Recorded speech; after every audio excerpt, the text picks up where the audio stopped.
Beaver. No, Kelly. We're not sure your parents are getting divorced at all. A divorce? You think my parents are getting a divorce? You know, Kelly, you may not believe this now, but sometimes the biggest changes are the best for everybody.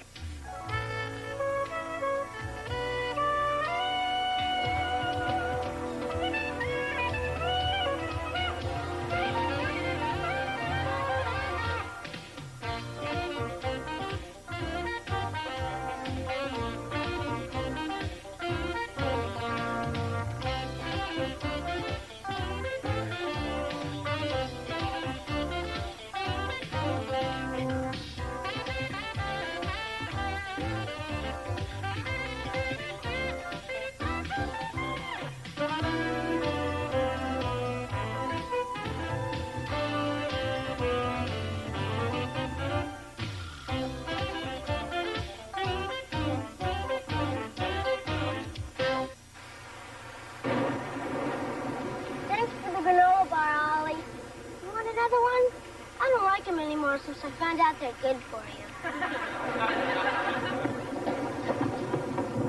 Look at this rain in my hair. I can't walk into school looking like this. Why don't you put on your poncho and keep it dry? Hey, I'm in the 8th grade now. If I walked in with this thing on, you guys would be giving me the business for months. Have any granola bars left, Ollie? Your mom's still not cooking, huh? No. And I hope she starts again soon. I can't take Dad's little black bacon bits much longer. She sure has been acting strange. Probably the weather. I haven't felt much like cooking either. It's not just cooking. She doesn't eat with us, she goes to bed early, and she's cranky like the mothers on the headache commercials. Your mom goes to bed early, huh? Way before Dad. Before, they used to sit on the couch after dinner, and he'd nibble her ears and play with her toes. But they don't do that gross stuff now. Yeah, our parents used to do that kind of stuff too until what? Did I ever show you my appendix scar? Until what, Oliver? He wasn't saying anything. He's just a kid. Yeah, just a dumb kid. Something's going on here. No, nothing. Right, Ollie? Right, Ollie. I mean, kid. I mean, nothing. See how dumb I am. It's wrong, isn't it? We're not sure. Are we, Ollie? No, Kelly. We're not sure your parents are getting divorced at all. Way to go, Ollie. A divorce? You think my parents are getting a divorce? Kelly, we're not trying to get you all worked up. It's just that our mom used to do jokes like that before they split up. I don't believe you guys. My parents are not getting divorced. That's exactly what we said. Even after that night when she threw baked potatoes at us. Would you guys cut it out? There's nothing wrong with my family. You're right, Cal. There's nothing wrong with your family. But if there was, how would I know for sure? Well, our parents told us at a fancy restaurant. I guess they figured we wouldn't scream or nothing. There's Lumpy. Let's go. Geronimo!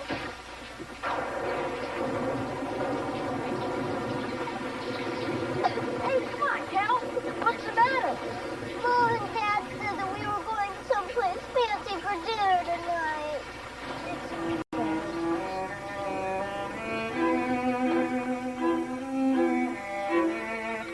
Honey, Kelly knows something's up. She's been acting strange all day.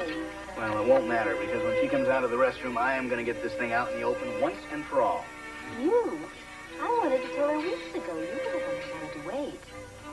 Well, how do you tell your child there's going to be a radical change in her family? It's simple. You just come right out and say, hi, Kelly. Kelly, where'd you get that towel? Oh, some lady in the bathroom was handing them out. That's nice. Yeah, I always liked this place. That you proposed to me here. It seems so long ago. Oh, excuse me, are you our waiter? Yes.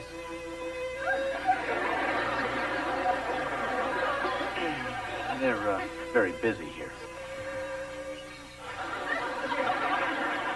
Well, what looks good to you, honey? Oh, I don't know, maybe maybe we should have the family special. Why bother?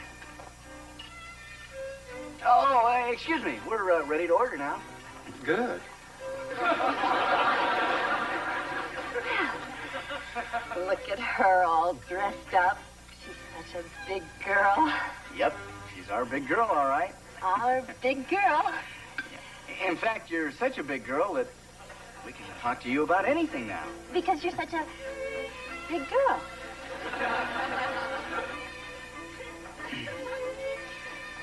You know, Kelly, the funny thing about life is that you never know what changes are just around the corner. You may not believe this now, but sometimes the biggest changes are the best for everybody. Does that make any sense to you, honey?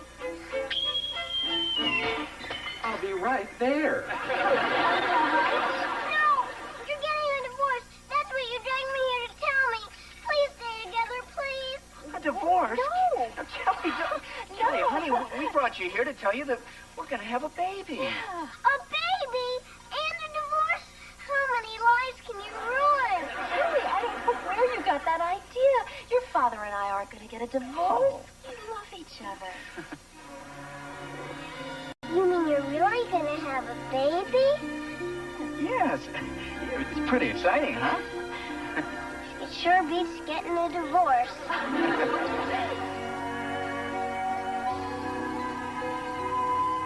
Eddie, doesn't Carol have two beautiful daughters? Thanks, Mrs. Cleaver.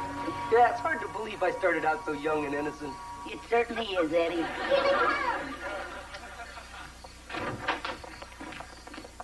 Surprise! What's going on here? Well, Kelly had her surprise. Now it's your turn. Oh, honey, thank you. Peggy, thank you. Carol. Oh, congratulations. Thank you. Oh, Nina. Look at her. She's playing. Well, what's she supposed to do? Make coffee? From Beaver. He wanted to be here tonight, but he had to stay late. He had to work on the Xerox machine. It's his training session. Nice. And this is from me and Gertie. Oh, Eddie, you didn't have to do that. Yeah, that's what I told her, but she got him anyway. Well, you old dog, you're a lucky guy. Oh, I sure am. Especially because I'm not the one who's going to be blowing up like a beach ball. Yeah, it's sure going to be neat having a little baby in the house again. Hey, how you doing, little princess? I take you. Wait, sleep right Do grown-ups always act like this around babies? Yeah. Sleepy, isn't it? You'd think in 6 weeks a kid do more than sleep, cry, and slobber. A baby squirrel would be walking on telephone wires by now. Don't you like having the baby around? I thought I would, but now that she's here, they don't even know I exist. Come on. You're probably just imagining stuff that isn't there. Like when Kip and Ollie thought my parents were getting a divorce. You might have been better off. Did you hear them? I've got all my teeth. I've had 2 years of ballet, and all they do is take pictures of Baldy. Hey, I still think you're cute. Thanks. I needed that. Things are a lot different now.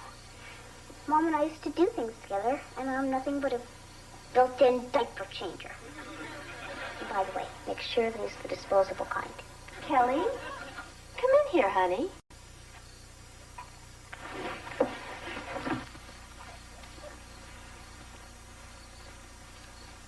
Come on, sweetheart. Sit down here. Here, I want you to see how much fun you're going to have. I'm not sure about this, Dad.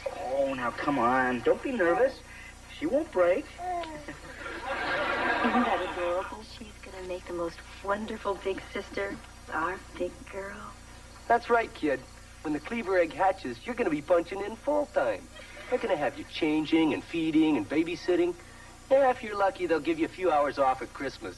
Mrs. Morgan, will you take her, please? Sure, Kelly. Thank you. Kelly, sweetheart, where are you going?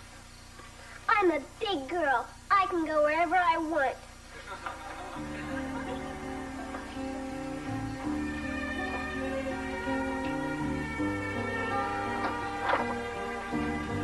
Kelly, what are you doing? She's packing. I know that. I wanted to hear it from her. I'm just taking the important things now.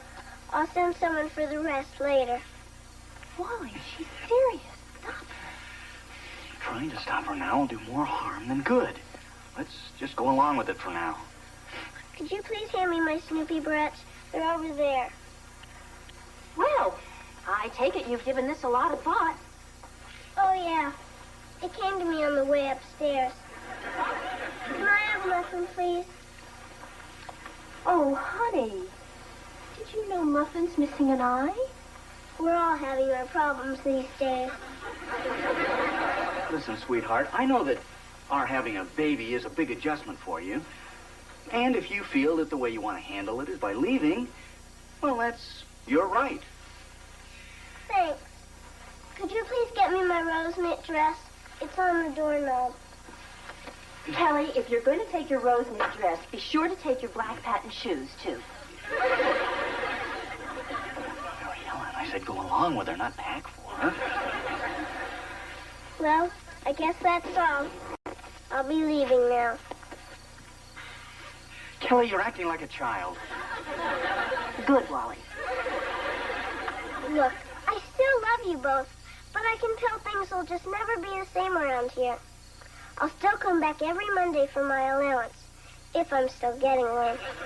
Oh, of course. We wouldn't want to lose you as a dependent. Well, I guess you've made up your mind. Can we give you a ride to wherever you're going? No, I'm not going too far. If anybody calls for me, tell them I'm at Grandma's. Well, don't make yourself a stranger. Oh, I won't. And thanks for everything. You've been terrific. Our baby's gone.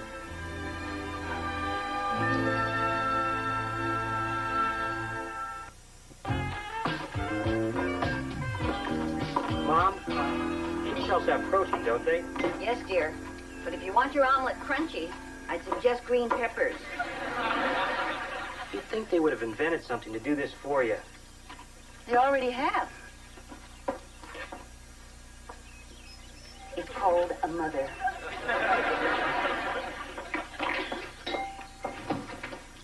Is the coast clear? Wally, Kelly is confused and alarmed. Pretty depressed, huh? Well, under the circumstances, I think she's doing fairly well. Fairly well. She's having the time of her life. Great. Mary Ellen and I are home worried she's crying her heart out, and she's over here dancing with a beaver. Maybe it's time for me to go floss again.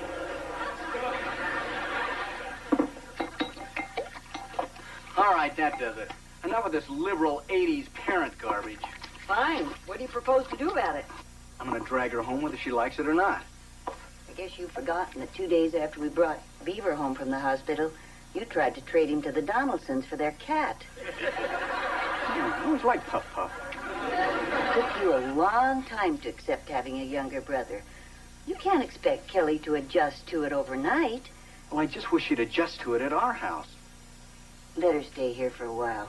She'll come home when she's ready. And when she does, make her realize that the baby is a blessing, not an intrusion. Let her help you pick out toys and furniture and even select the name. Thanks, Mom. You know, we should have just let you tell her in the beginning.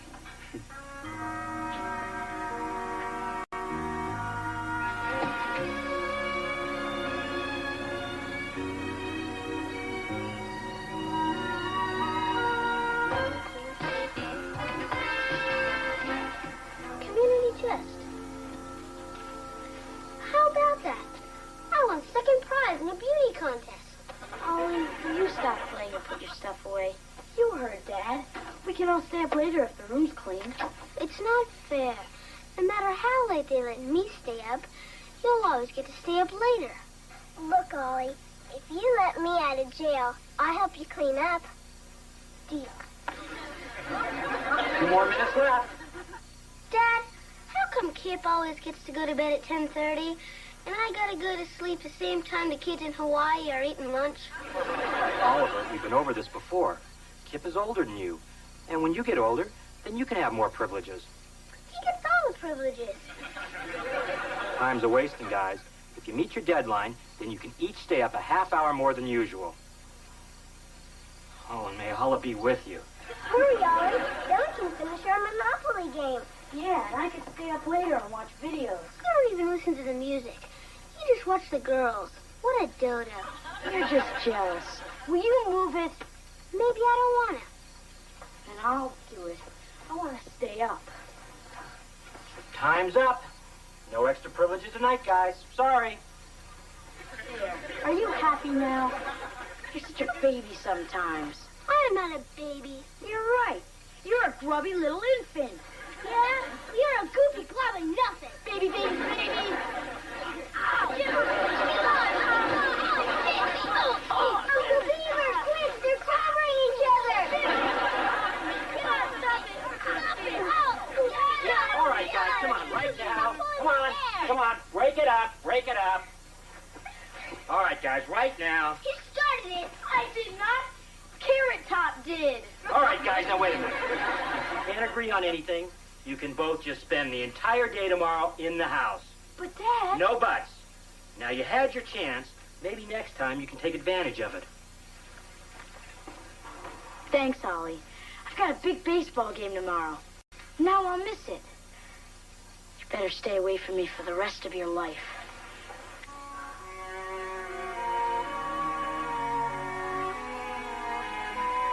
Boy, I felt sorry for Kip. Now I'm positive I don't want a brother or sister. All they do is cause trouble. Well, sometimes they do. They can be a lot of fun, too. I'd rather have a dog, and I'm allergic to those. Well, your brother or sister can be the best friend you'll ever have. So can a dog. That's what they're known for. Dogs are nice, but a brother or sister, they can talk to you and share their toys and their secrets. They'll even eat your lima beans when your folks aren't looking. Thought you might like a little bedtime snack. Thanks, Uncle Beaver. Kelly, there's an awful lot of love in your house. And you know, just because your family's getting bigger, it doesn't mean that there's any less for you. You know, Grandma, I like the way you try to cheer me up, even when it doesn't work. Well, you can't blame me for trying. Dad, Yes, Oliver? I have a confession to make. I started the fight upstairs. I also didn't clean up my half of the room when I was supposed to. Is that true, Kelly? Kip? I never meant for you to miss your game. And I just got so mad because I'm not older. And it's not your fault. Well, Kip, I guess you can play in your game tomorrow. And stay up a little bit later tonight. Hey, great. Thanks, Dad. And thanks, Ollie. It takes a real man to admit what a creep he's been. Aw, thanks, kid. Does this mean I don't have to stay away from you for the rest of my life? Sure. You know that $5 I owe you? Yeah? Well, here's one of them. I'm gonna die. Dad, am I still grounded? I'm afraid you can't wiggle out of that. But I'm very proud of what you did tonight. And I'm going to make sure you get back those other $4. Well, I guess the least I can do is go upstairs and pick up the stuff that's getting moldy. Wait a minute. I'll give you a hand. I love this father-son stuff. Boy, Ollie sure was brave. Sure was. I wouldn't touch any of the stuff under his bed. No, I mean about admitting what he did. Once in a while, a little goof will really surprise you. He was mean to you, and he got so mad at you. I sort of don't blame him for being mad. I do have it better because I'm older. He still does a lot of nice things for me, though. Like what? Well, once he wet my towel for me, so Dad thought I already took a bath. Really? Yeah. Then last year, when I wiped out on my skateboard and broke both arms, brushed my teeth for me. I guess a younger brother could come in handy. Especially when all my friends are busy. I always have Oliver to goof off with. He'll do lots for me if a friend wouldn't, like that $5 he loaned me 3 years ago.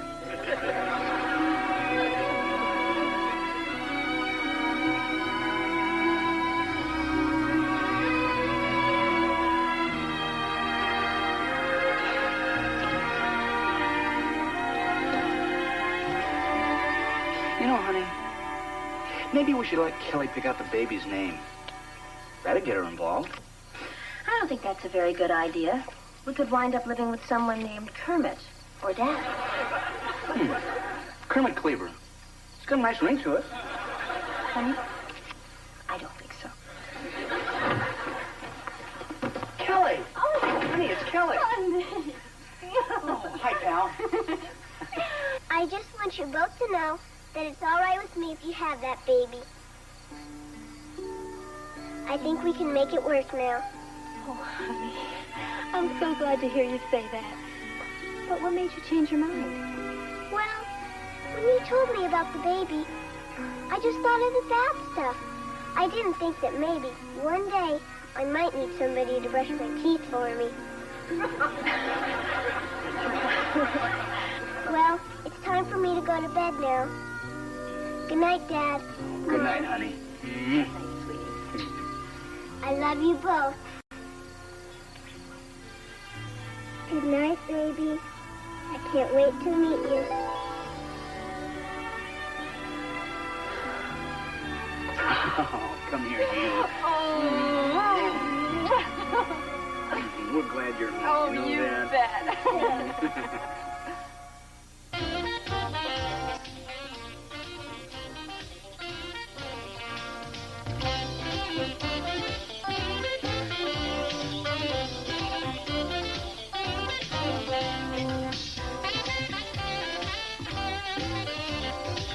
Take care of yourself and your family with a show that puts parenting in perspective. Join Debbie Van Keek.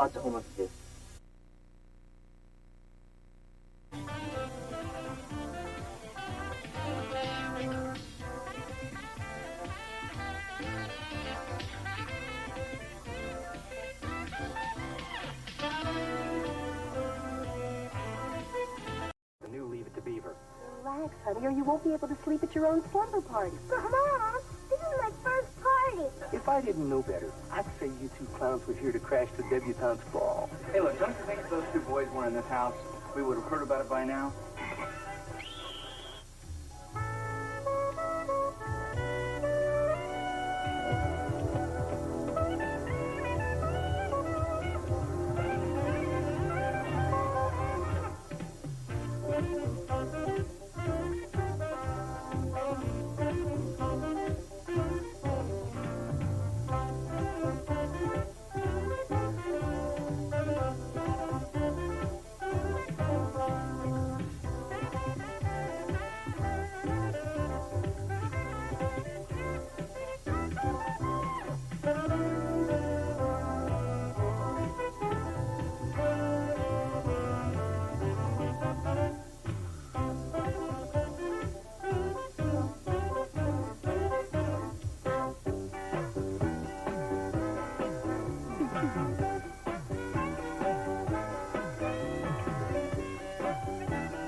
What is it, honey? Quick, Daddy. It's almost 6 o'clock. My guests are coming. They'll spoil everything. Oh, now, calm down. He just called from the 5 and dime, and they're all out of round balloons, so he's going to try the toy store. Well, we gotta have the round ones. You can't make water balloons with the long ones. They break before you throw them. Not that we're gonna throw them. Relax, honey, or you won't be able to sleep at your own slumber party. But, Mom, this is my first party. And if it's wrong, nobody will let me cut in line at lunch or pass me notes during assembly. I'll probably have to pay someone to take me to the prom. Sally, you have absolutely nothing to worry about. This much planning didn't go into my own wedding. Hi, Grandma. This is Duffy. He's a kid. Well, hello, Duffy. Are you new in town? No, I just never liked Oliver much until we had to stay after school together. And now he's all right. Well, that's good to hear. Grandma, can Duffy stay together? Well, usually I wouldn't mind, but this is kind of short notice. You know, it's Kelly's party and all. But this is an emergency. My mom's cooking a liver tonight. Liver, huh? That is an emergency. All right, Duffy. You call your mother and ask her if you can stay. You already did. Because everybody knows you never turn it down. Hi, guys. Hi, Dad. Oliver, who's your friend? Oh, this is Duffy. He's a kid. Oh, hi. He's going to be eating with us tonight. Mr. Cleaver, are you a real ball player? Well, no, not exactly. You see, my office is just in a softball league. His boss says it'll hurt my dad's morals. That's morale. And I better get going. If I'm late, Lumpy makes me do extra push-ups. Oh, by the way, Oliver, you have a good time tonight. But remember, Kelly's slumber party is strictly off-limits. That goes to you too, Jeff. Dad, why would I want to spend the evening going on treasure hunts and watching cartoons with a bunch of goofy little girls who take the Smurfs seriously?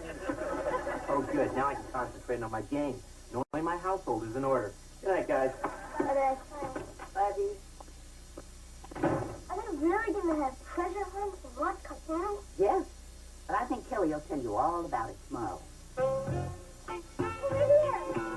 Did you find a clue?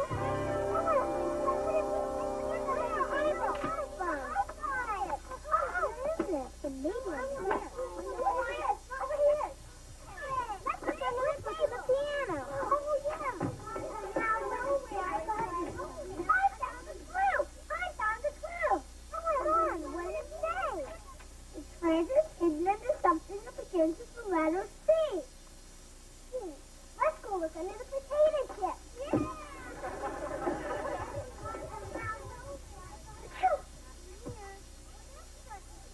Hi, Heather. How are you? Allergic. Did you get a pet? I have to take 2 of these if you did. Well, not unless one sneaked in while we were at the pancake house. Well, I better check them anyway, just in case any of your pillows got duck feathers in them. Fun kid. I get it. Hi, Peggy. Hi, Mrs. Cleaver. This is my cousin Rebecca from Chicago. The suburbs, to be exact. Hi, Rebecca. Thanks for walking Peggy over. Can you find your way back? Well, actually, my folks are right out this evening, and I wondered if it would be okay if Rebecca came to the party. Oh, well, gee, Rebecca. I mean, all the other kids are much shorter than you. No sweat, Cleaver. Don't worry about me. I love children. Well, come on in.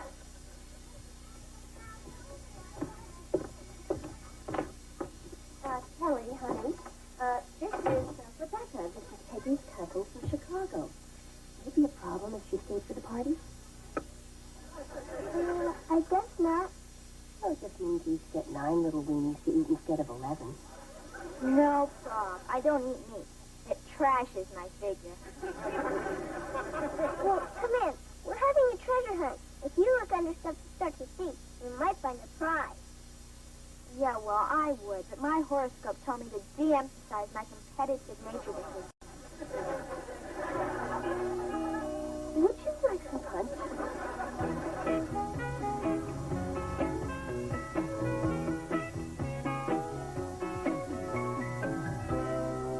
Pretty fun game, huh, Duffy? Yeah, fun. Who's winning anyway? I don't know. I stopped keeping score an hour ago. Who's winning then? It was either you or me. It was 279 to 263 with Duffy in the lead. Thanks, Skip. Don't mention it. What do you want to do now? I don't know. What do you want to do? You want to throw rocks in the dryer? Nah. I know. We could pretend we're space rangers, stuck on the planet Rilo, surrounded by thousands of giant, angry lizards. Nah, we did that yesterday. That does it. Why don't you two rocket scientists stop talking and go out and do something with your lives? You know, Kip's right. So, what do you want to do? Let's go spy on your cousin's party. You heard Dad really going over there at all. Oliver, you know how it works. They tell you not to do something, just so you want to do it even more. Then you do it, they get to yell at you, and everybody's happy. Yeah.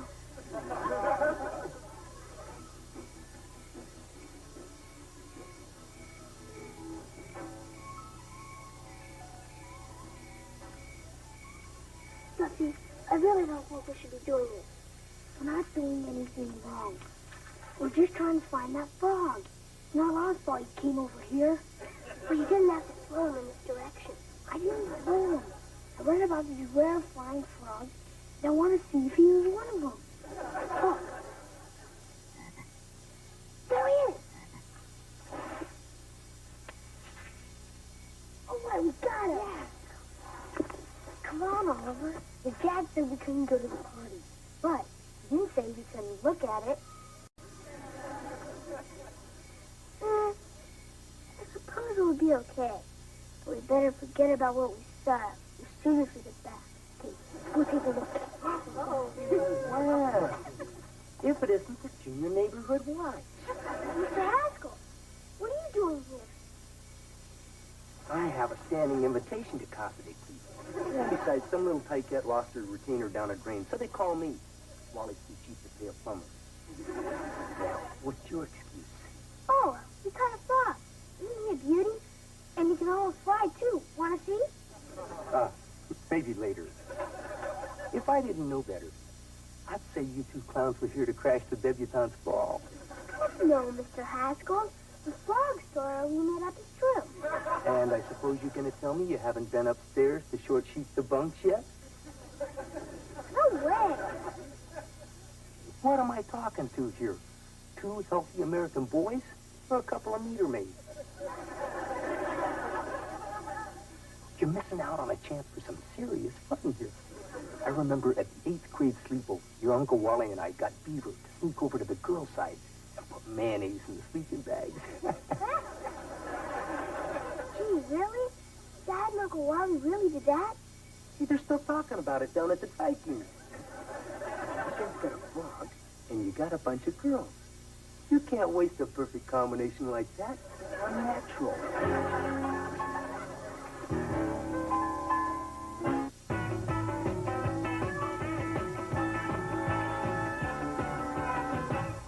Mine, yes. Right foot, yellow.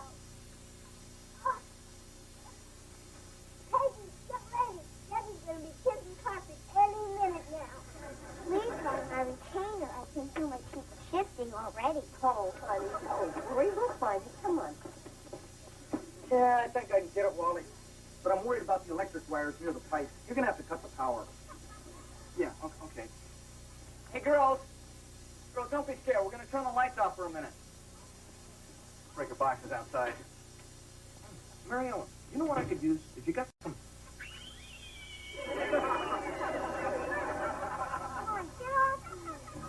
Mary Ellen, have you got some rags? Here, hold on a sec.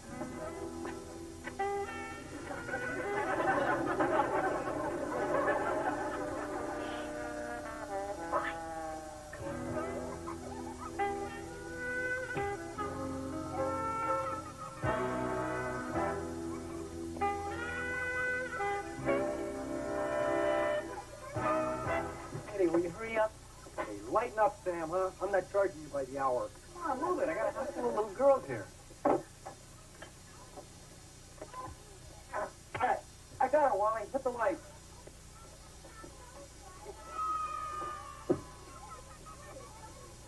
Thanks, mister. My mom said if I lost another one, I'd have to pay for it myself. Well, maybe you'll think about that next time you decide to toss your cookies in the sink.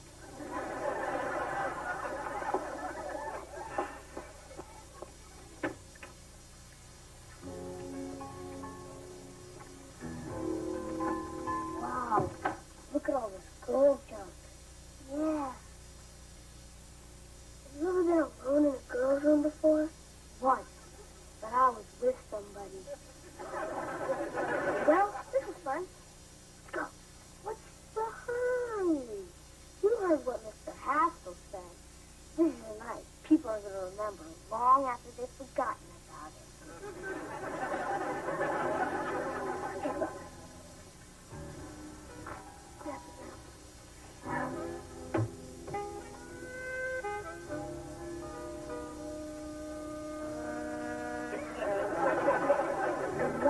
Froggy.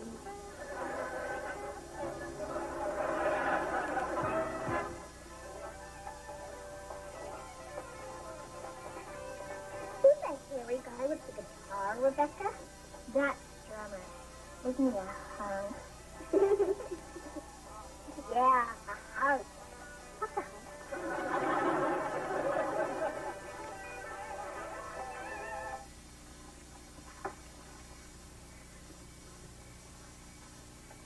Look, I'm Cinderella. And she's Cleaver Flag.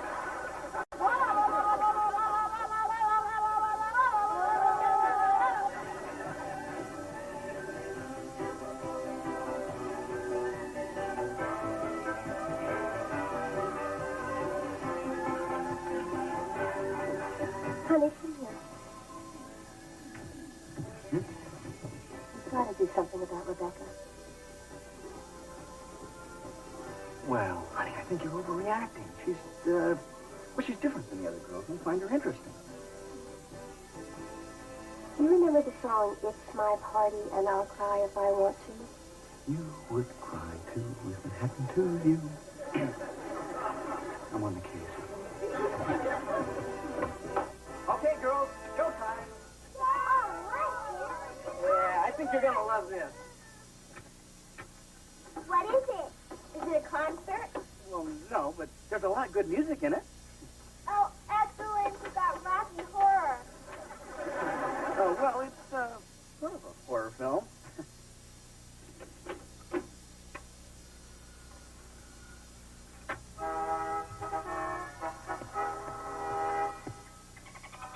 Flicker's Hawaiian Adventure. Don't worry. It starts a little slow, but it really picks up when he gets caught in the tuna net. As much as I love camp classics, I think I'm going to go upstairs and do a number on my hair, if that's okay with you, Kelly. Oh, sure. Go ahead. No problem. Can I come along, too? That's cool.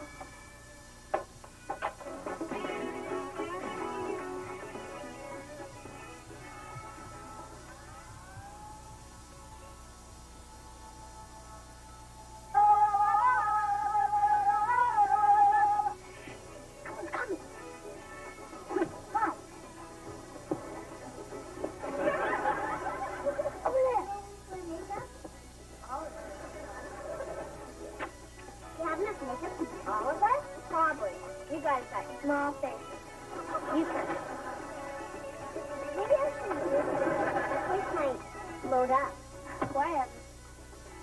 Did your mom let you wear earrings to school? Of course not. I'll wait till after I leave the house to put them on. Okay. Who wants orange eyelids? I do. Oh, this is pretty. What are you going to do, Ollie? Come here, Ollie. Come here. I wonder what they've been doing up there for so long. Probably something absurd, like holding their breath until they faint. We better go up there and take a look. They may be reading the diary. I don't have a diary. Well, we better get up there before they find that out. You say that now, but one day you wouldn't think of having a party without boys.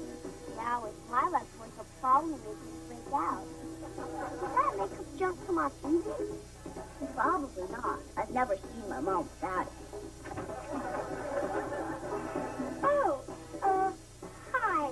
We thought you guys would do lumbering by now. Rebecca's letting us make up like we're going to a rock concert in Chicago. How are you getting there? Just pretending. We're going back to watch the movie. Come on, Kelly. Grow up. Let's go, Maxie. Hey, how did you get that blue color over your eyes? Come here. I'll show you. I've been to Chicago a few times myself.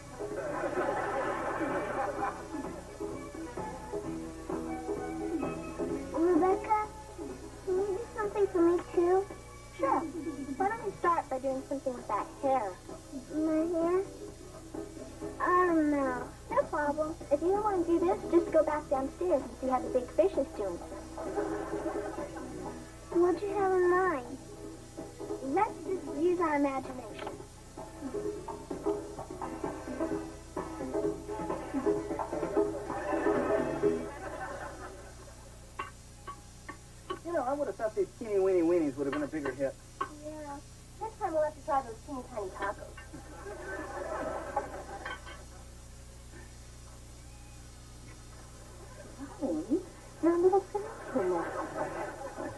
why I'm kissing you in this room. There, I think I got it. Why don't you keep it in here? I don't mean to interrupt, but are Oliver and his little friend Duffy here? They seem to have disappeared. And Dad figures we'd look here first, since this is the last place it's supposed to be. Hey, look, don't you think if those two boys were in this house, we would have heard about it by now? Yeah, everything's been peaceful since we put the movie on. No wonder. There's nobody out there.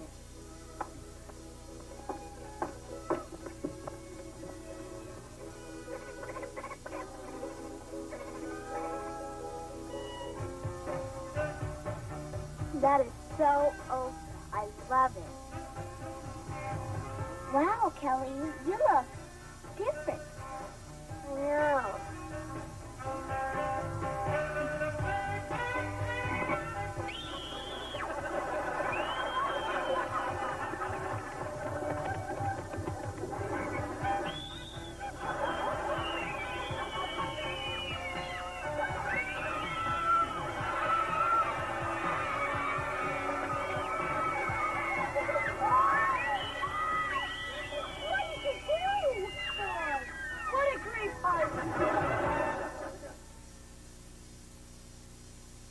Dad, before we go home, you start hollering at me. Can I say a few words to my Aunt Mary Ellen and Uncle Wally? Sure. You're entitled to one last request. I apologize for sneaking over. And even though you probably don't like Kelly's new hair as much as I do, she only did it because her friends ditched her party, and they started doing dumb things first. Thanks, Ollie. I wish I could say something to get you in less trouble. Don't feel bad, Kelly. It wouldn't make any difference. I guess we'll see you tomorrow. Good night. Good night. Am I going to have to shave my head now? No, I'm sure the beauty parlor can return your hair to its normal color. You mean like they always do with yours? Sort of. Kelly, it's not the color of your hair that we're worried about. No, we're just upset that you let those girls pressure you into dyeing it in the first place. But it was my party, and I didn't want to be left out of it. Kelly, there are going to be a lot of times when you'll want to go along with something just to be part of the crowd. You don't have to lecture me anymore. But I feel like the dumbest kid that ever lived. Well, maybe it's better that this happened to you now. So that next time when the gang says, hey, come on along, nothing bad's going to happen, you'll know better. Don't worry, Dad. I'll never forget this. I'm going to be the only kid in Sunday school tomorrow morning who looks like a skunk.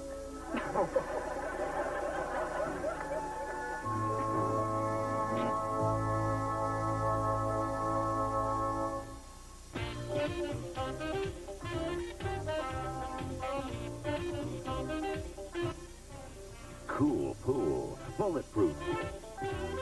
Vanity, fast food. Catch the noise on the street tomorrow night at 8. Street Noise, only on YTV.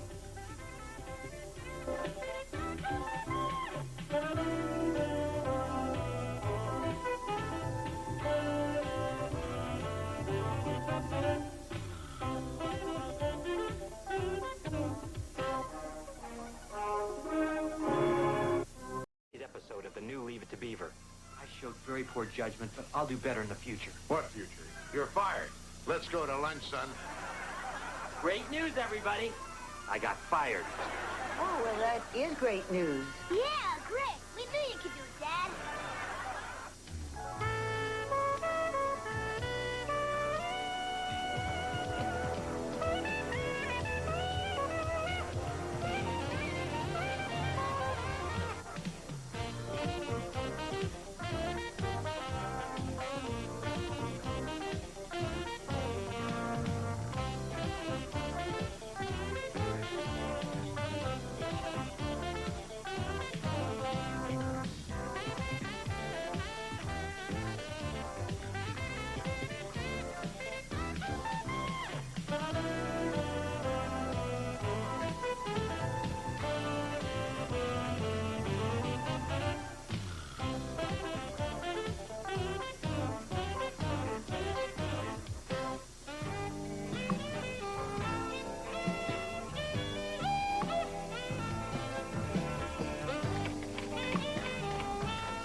that. Okay. Theodore! Oh, my, glad I caught you. Not now, Clarence. I'm on my lunch hour. Forget it. Daddy wants to see us right away. Why does he need me around to chew you out? No one's getting chewed out this time, Theodore. Matter of fact, if my hunch is right, he's going to treat us to the biggest lunch we ever ate. Your dad? The man who leaves company pens for tips? He just got off the phone with the Merriwell people, and he was very excited. They actually went for your proposal? Ooh, I still wish you'd let me look it over. Hey, this is my baby. I'm not going to share the glory with anybody. How's my tie look? I don't like it. Hi, Daddy. Come in, boys. Hello, Mr. Rutherford. I'm glad you're here. I just got the word on the Merriwell account. So soon? Yes, and I must say I'm surprised by what I hear. I've just got to know which one of you boys put those figures together. Well, Theodore and I have done some fine work together in the past. But this baby is all mine. I should have known. You big oaf! You're the idiot that cost us the biggest account this company has. 28% of our pre-tax income down the drain. A common house pig with half a brain wouldn't foul things up this badly. Daddy, remember my asthma. How can I forget 6 years of asthma camp? I think I treated you like my own son. I am your son. Don't remind me, you spineless jellyfish. Excuse me, Mr. Rutherford, sir. What is it, Cleaver? Well, it's about the Merriwell account. It really wasn't Clarence's fault. What are you talking about? Well, sir, you see, I made some last-minute changes in the figures that Clarence wasn't aware of, so you can stop yelling at him. That true, son? Well, yes, he says so. Yes, it's true, Mr. Rutherford. I showed very poor judgment, but I'll do better in the future. What future? You're fired. Let's go to lunch, son. Yelling makes me hungry. Gee, you really didn't have to do that. I never realized what a great friend you really are. Thanks. Thanks? I lose my job covering for you, and all I get is thanks? Hey, don't worry. I'll put in a good word for you when things calm down. Clarence, will you move it? For now, I wouldn't buy anything on time. Coming, Daddy.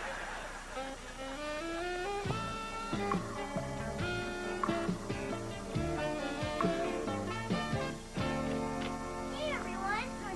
I'm taking ticket orders for the school talent show. You and J.J. Rutherford? I heard you practicing last night. No, thanks. Is that what that was? I thought maybe some cats were fighting. Nah, we're not going to be critical, Oliver. Remember, you didn't even try out for the talent show. That's because he doesn't have any talent. I do, too. I can make neat noises with my armpits. Want to hear?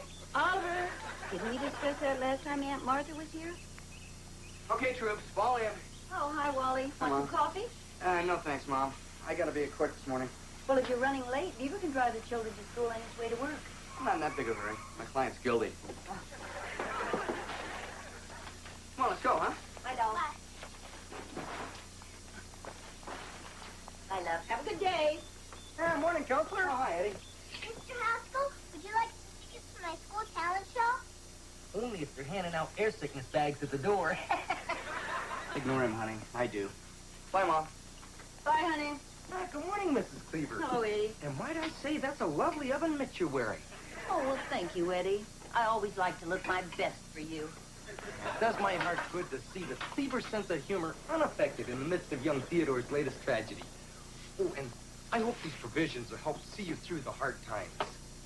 Eddie, you been eating lunch behind the tar truck again? Oh, please, you don't have to hide your pain from me.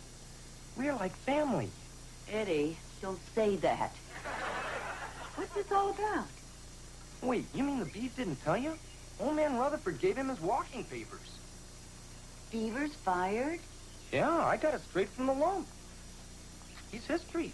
Out on the street. Adios, muchacho. Kaput. But I'm sure the beef will bounce right back again. Oh, would you mind signing a receipt for this so I can deduct it as a charitable contribution? Well, now, Eddie, that's a very nice gesture. But we're not scraping the bottom of the barrel just yet.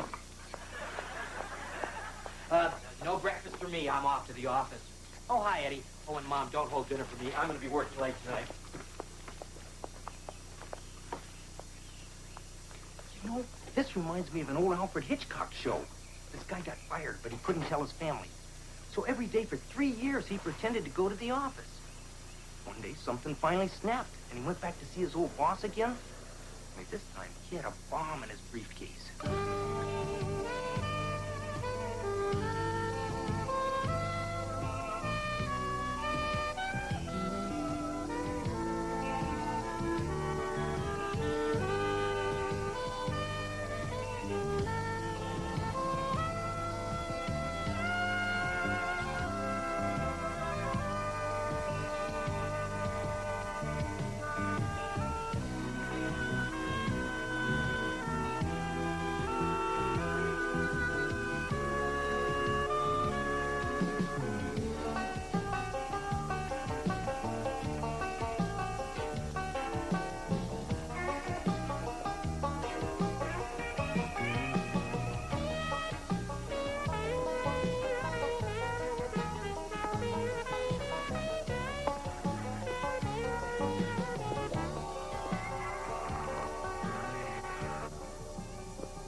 Got?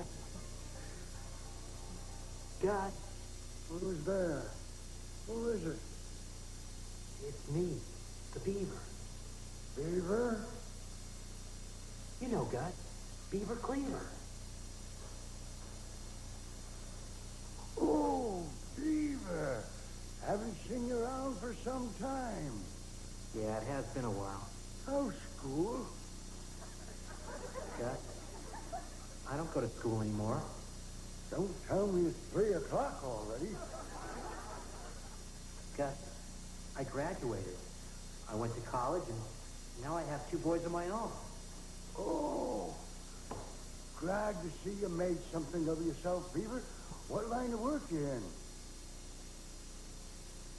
Well, actually none right now.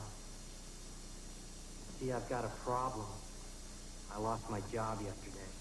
Well, whenever you kids have a problem, old Gus has the answer. Come on, let's grab our fishing poles and head for Miller's Pond. Got any worms on you, Beaver? Sorry, Gus. Not that simple anymore. I'm out of work because I took the blame for somebody else. Now I can't even face my own family.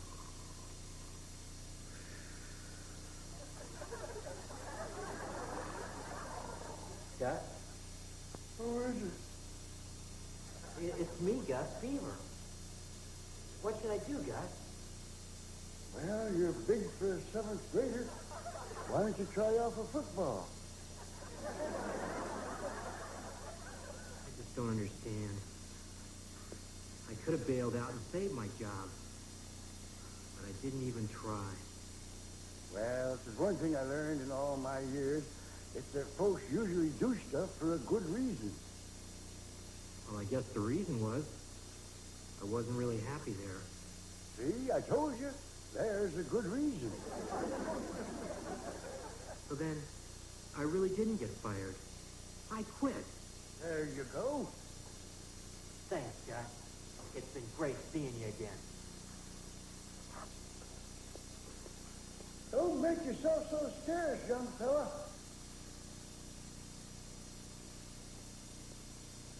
Make one heck of a linebacker.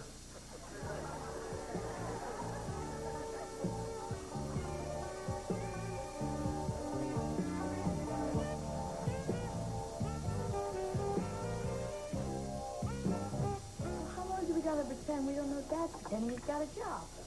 Until your father's ready to stop pretending. There's your dad. Now remember, he's been through a lot, and he's probably feeling very low just about now. Daddy's home. Hey, Champ, how you doing? Hey, Wally. Hey, Mom. Hi. Hey. Great news, everybody. I got fired. Oh, well, that is great news. Go Yeah, Sounds yeah, good, hey, Dad. that's terrific. Yeah, great. We knew you could do it, Dad. Glad to hear that. You guys don't seem very surprised.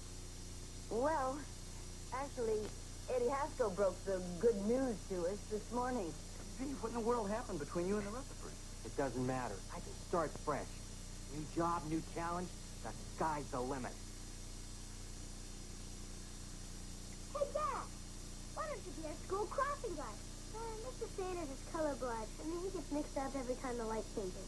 Oh, keep it in mind, Ollie. Right now, I think I'm looking for a job that I'm a little more qualified for. Well, I hope you find one soon. I got a paper due next week on what my father did for a living. Oh, you too, do you?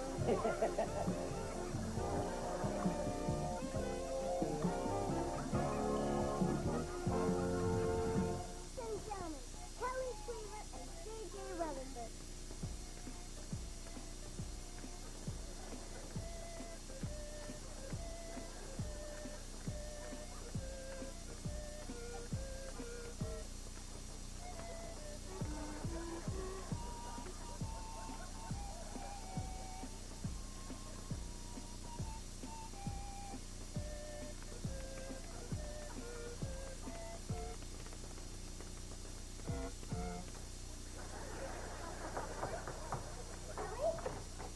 Kelly, look, they printed my Little Metropolis mailbag, and Superman does wear a cape at dinner. Oh, excuse me. I didn't know she was here. Come on over when you're alone. Okay, Oliver Cleaver, what is this? Why have you been so mean to me lately? Don't pretend like you don't know nothing, JJ. I'm not pretending. I really don't know nothing. Yeah, well, your dad made a real dumb mistake, and my dad took the blame so your dad wouldn't get into trouble. No way. My dad would never do that. Would so? Would not. Would so? Would not. Come on, we're not supposed to fight in the house. Okay, Cleaver, let's go settle this outside. You've got problems. Oh! Hey, what's all the yelling down here? Nothing left to know about Dad. Mr. Cleaver, Oliver's been making up stories about my dad, and I'm a guest in your house. Tell her, Uncle Wally. Tell her what Dad told you when I wasn't supposed to be listening. Yeah, JJ, I think that... Oh, I think I have to answer the door. Oh, hi, Lon. Hi. Are you ready, honey? We have dinner reservations at 7. Let me just get my book. Did you move yet? No. Why? Because my dad said you wouldn't be able to live with yourself.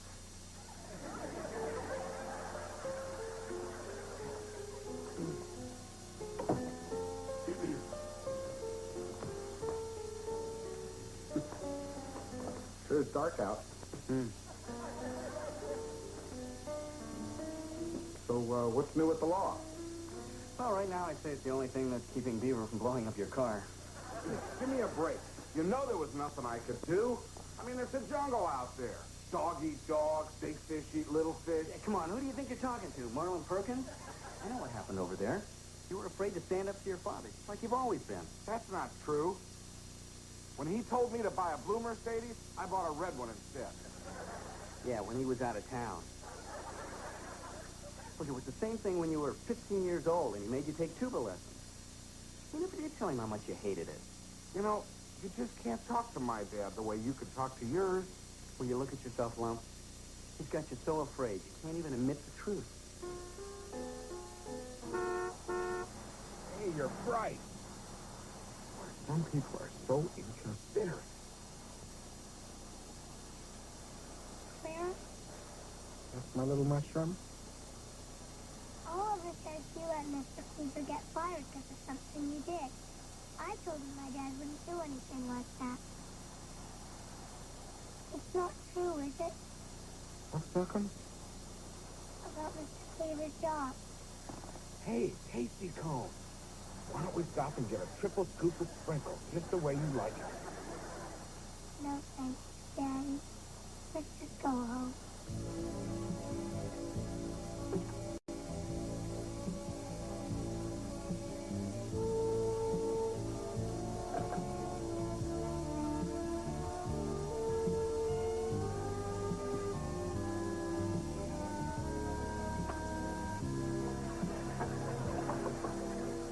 Theodore, can I come in?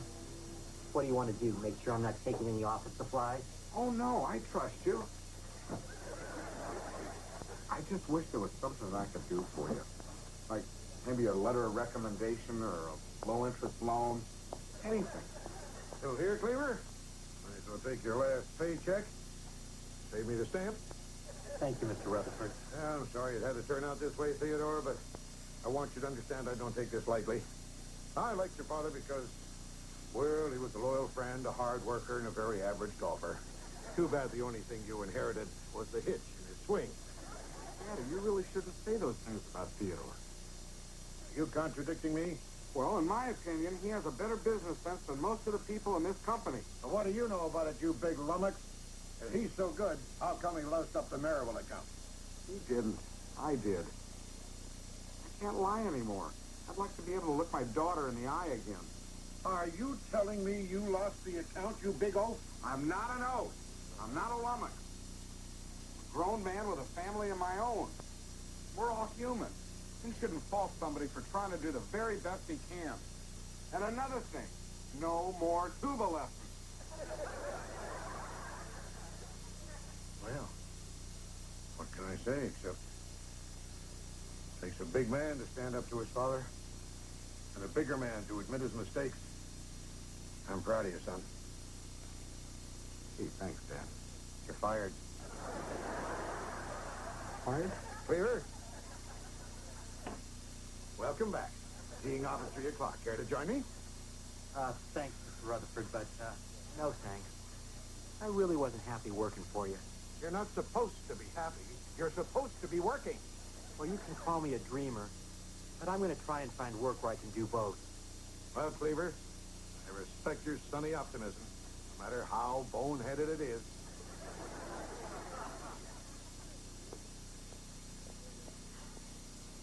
Gee, Theodore, that was a very courageous thing to do.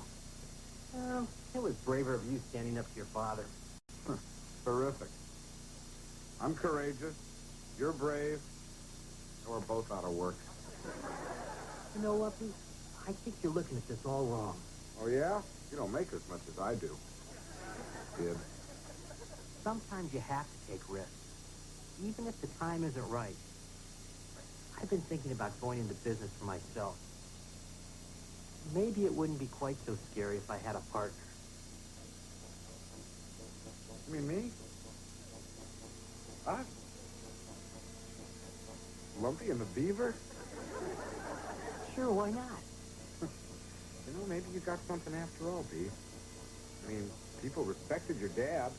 That alone should bring in a few paying accounts. Who knows? We might even land a Merrywell account. You know they're looking for a new firm. Then we're partners?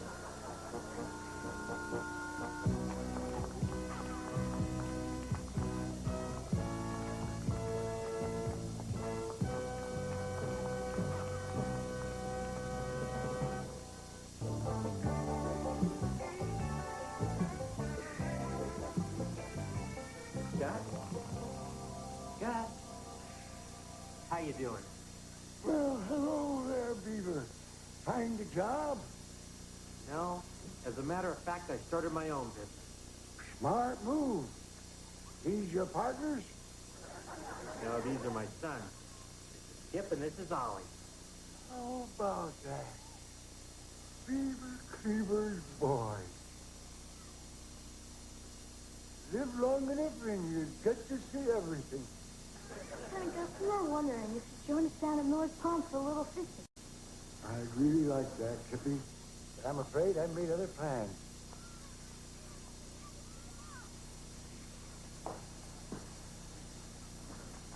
Her daddy's loaded.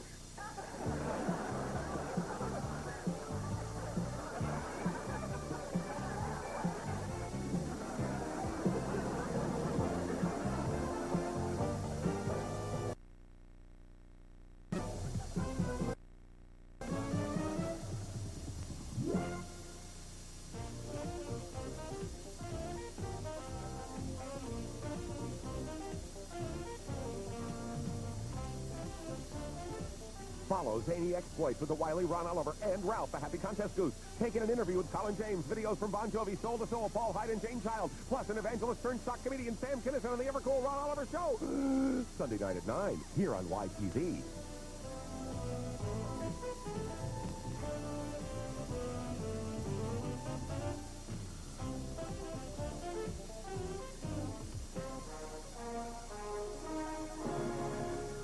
A Quintex production. Girls in the school hate me. Oh, not just the girls. Most of the guys I know hate me, too. You probably don't know a boy named Freddie Haskell. Never heard of him. Oh, Freddie Haskell. He's a... Kelly, dear, it's not polite to interrupt. I must say, I haven't seen you look this good since that day at juvenile court.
Safety report for class.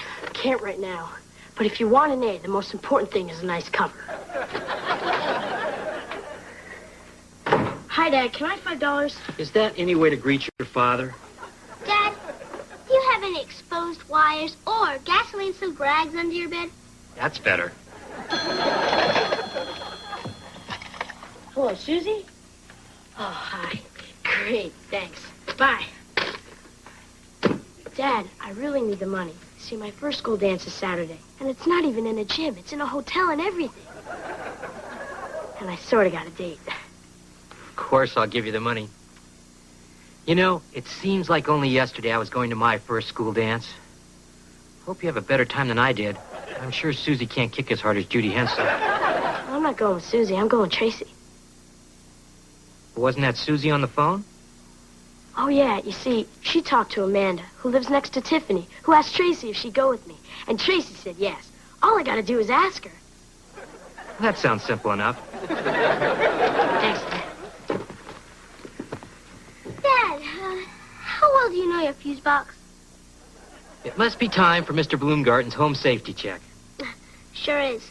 I got to write down every fire hazard in the house. I want to get a good grade in my report. Then be sure to put a nice cover on it. Hey,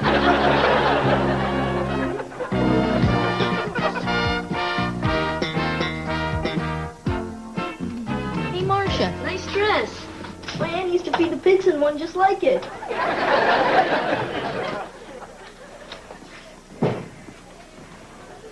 Hey, anyone lose $1? Sucker! Hey, you want to try it, kid? I don't have time for that stuff anymore.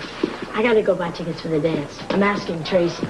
Tracy, that beanpole? You gotta be kidding. If you glued a nail to her head, you could pick up trash with her. Knock it off. There she is. Hi. Awesome. I don't see why she bothers with the lock. If she wants a book, all she has to do is slide through the vent. Here's your chance, Lance. Go ask her. There's no hurry. I can ask her later. Attention, everyone! Kip Cleaver is afraid. Okay. I'll ask her. Come on.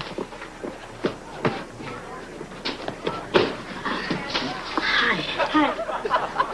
You want to go to the dance? Okay. Bye. Bye. Did it. Can you believe it? I did it. I can hardly wait for the evening news. I don't see you asking anybody. You're not afraid, are you? Au contraire, amigo. I'd be happy to demonstrate my mystical powers over women. But, as you can see, there are none about. I think you're scared. Amy from your history class? No, it's her brother Phil. They're identical twins. Hey, don't worry about it. It'll be weeks before the entire school knows you're a coward. Yeah, I'll show you who's a coward.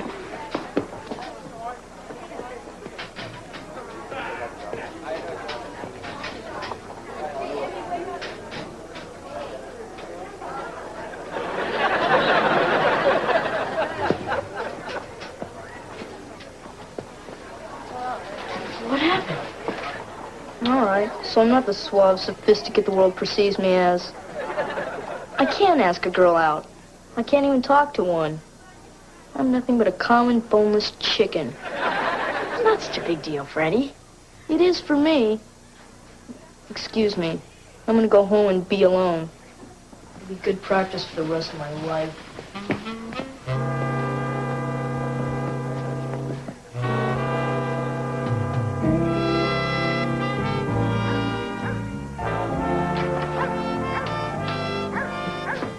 What's the matter, son? You didn't get caught cheating in school, did you? No, sir. Good. I never want to hear you've been caught. Did your mom find out you've been cutting her flowers and selling them on the turnpike ramp? No, sir. Well, that's good. I think I got a better location for you. What is it, son? You know, I'm always here to listen to your troubles and to guide you through the stormy sea we call adolescence. Well, the trouble, sir, is with girls. Girls, huh? You're on your own.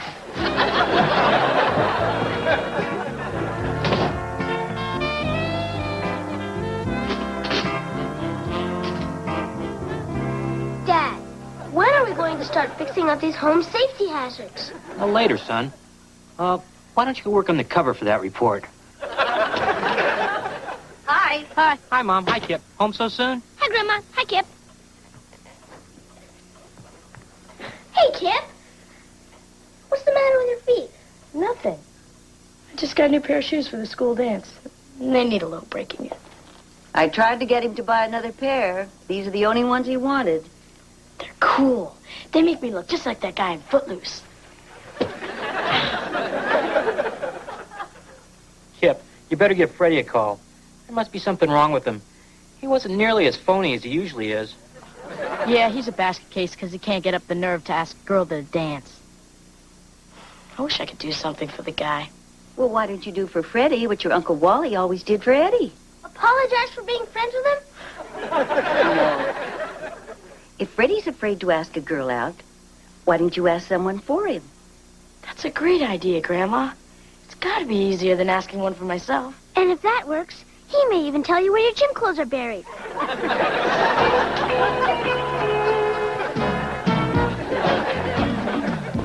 Do you want to go to dance? Well, Kip, I'd love to.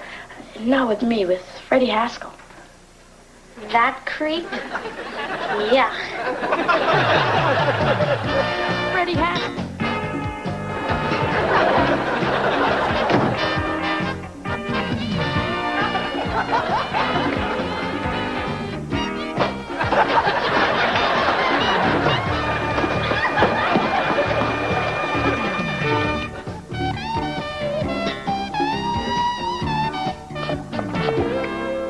Sissy, you know the rules.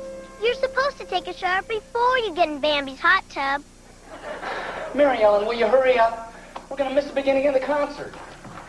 And where the heck's the babysitter? Don't worry, she'll be here, I promise. We won't miss a single shaboom of the 50s revival. Oh, that must be her. Finally. Darn. I've broken my earring. I'm going to run next door and borrow some crazy glue. Just put a ski mask on and let's go.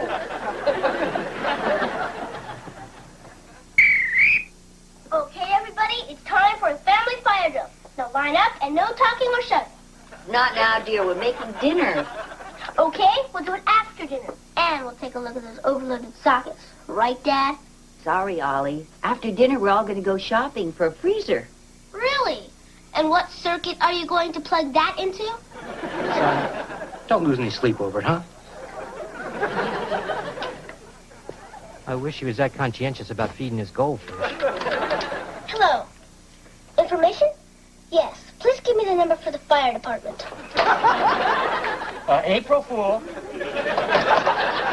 Now, Oliver, you know, about those circuits. Now, what problem could a little freezer be, huh? Freddie comes over, tell him I'm sick. Why are you hiding from Freddie? Because I need time to think of a good way to tell him he makes girls sick. Hi, everybody. Can I borrow some crazy glue? I need to fix my earring. I think there's some left. Oliver used most of it on his shoes trying to hang upside down from a board. Hi, Freddie. Hi, Freddie. Sorry to barge in, but I was in the neighborhood collecting for my favorite charity. And I thought I'd get a progress report on Kip's search for my dream date.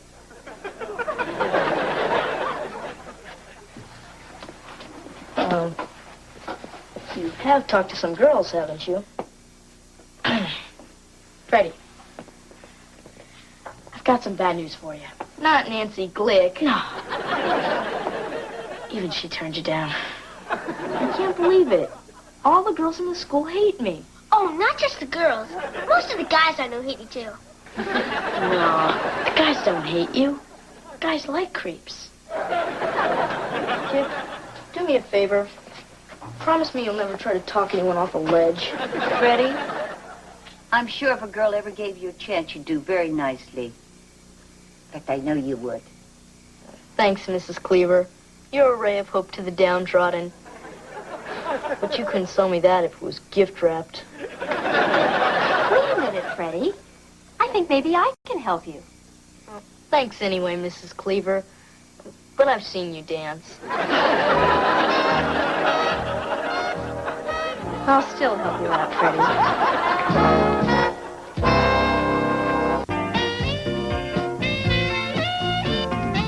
I'm gonna play with my new sissy doll.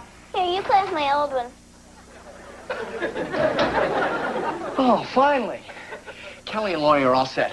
Good night, Cal. Come on, let's go, huh? Shabop, ding dang, a ram bang, dong dang, bing bong, boom, be bong, boom, boom. You don't go to the Grand Avenue School, do you?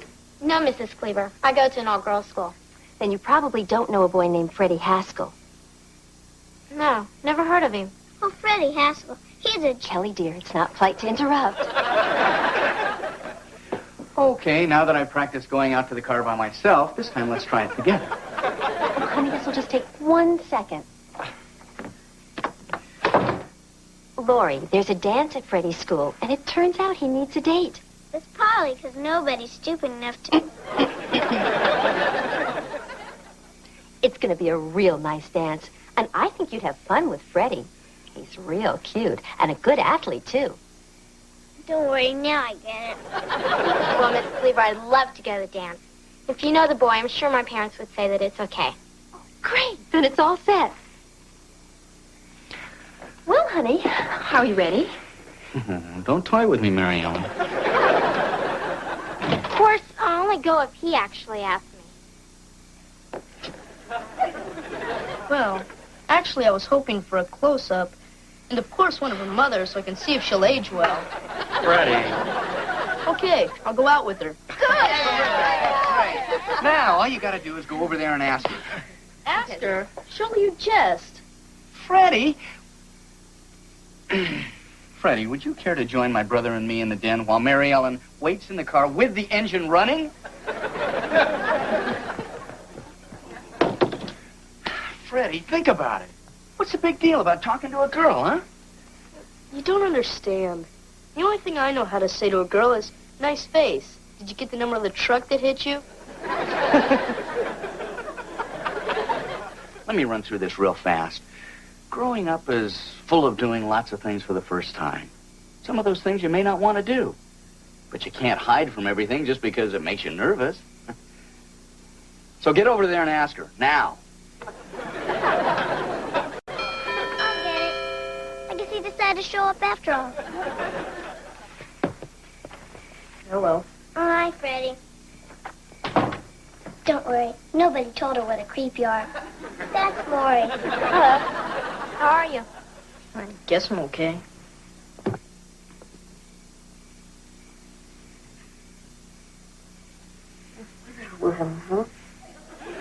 Excuse me? Nice weather we're having, huh?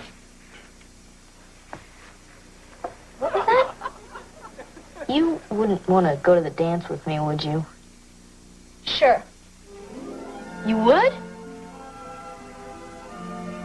Well, thank you. I look forward to it. And might I add, it's a lovely dress you're wearing.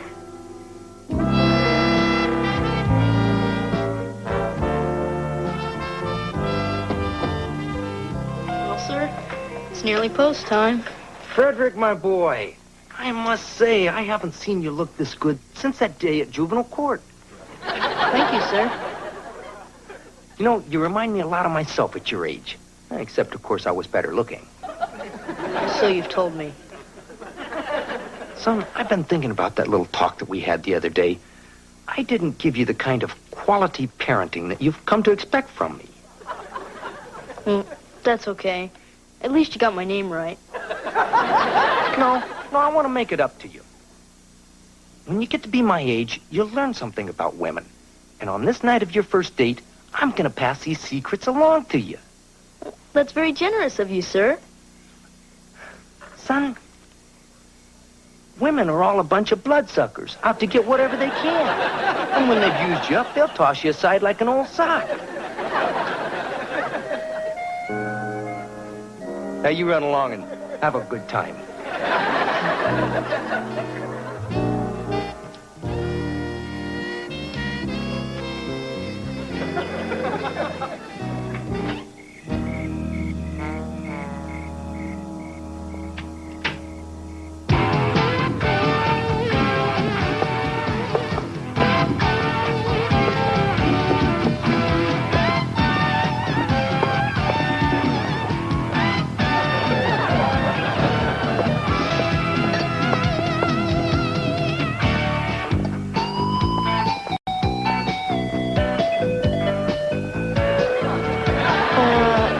Something wrong with your shoes?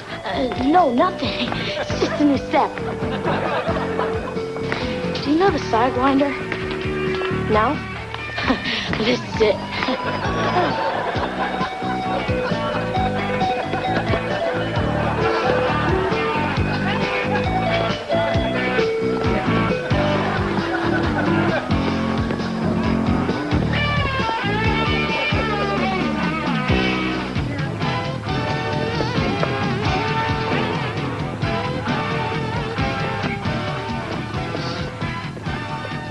You want to dance? Can't. Old sports injury. I like sports. I play tennis, field hockey, and basketball. I breed snakes.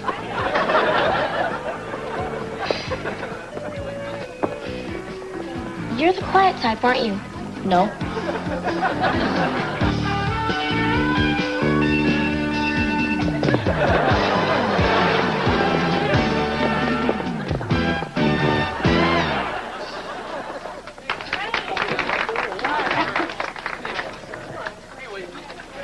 All this talking probably made you thirsty. I'll go get some punch.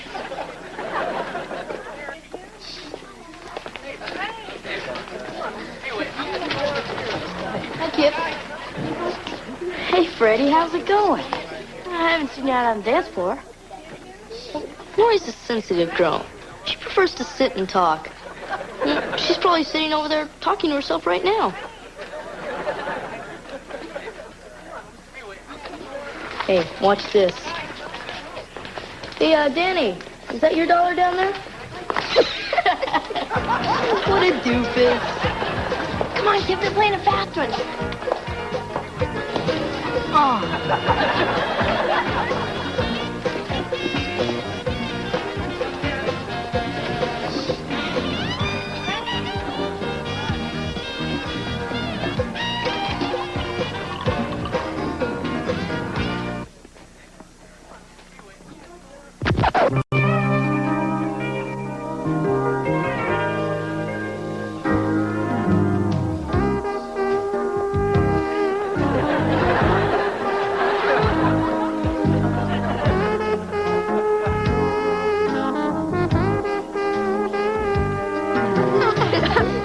See, that's disgusting. Watch this.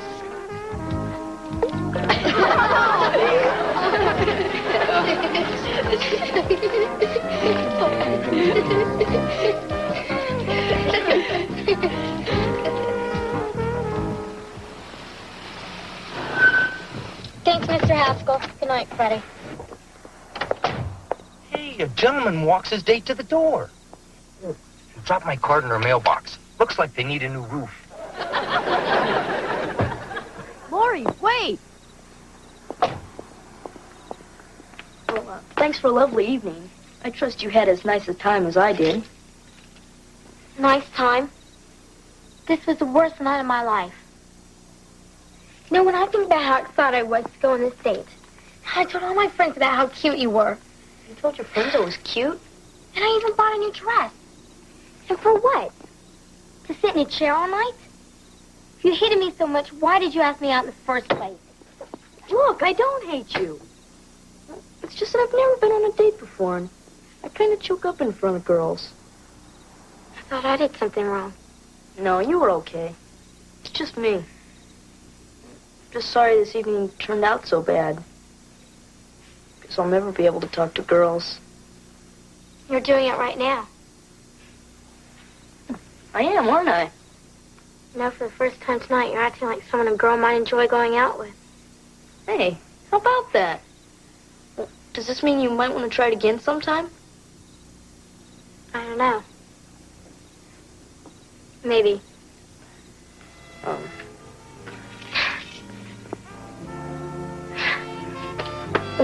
By the way, I'd have someone look at that roof right away.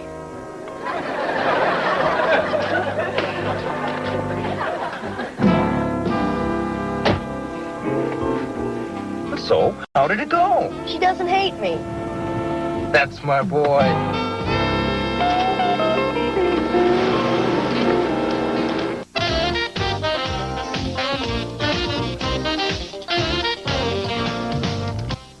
Arnold Schwarzenegger talks with Laurie Hibbert about the difference between cuffing culprits and cuddling kitties in his hilarious new film, Kindergarten Cop.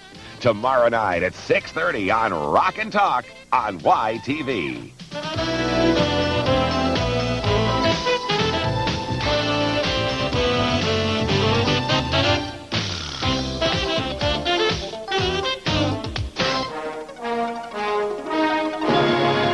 You find something good for your father? Oh, yeah. How'd I look? Oh, thanks, old timer.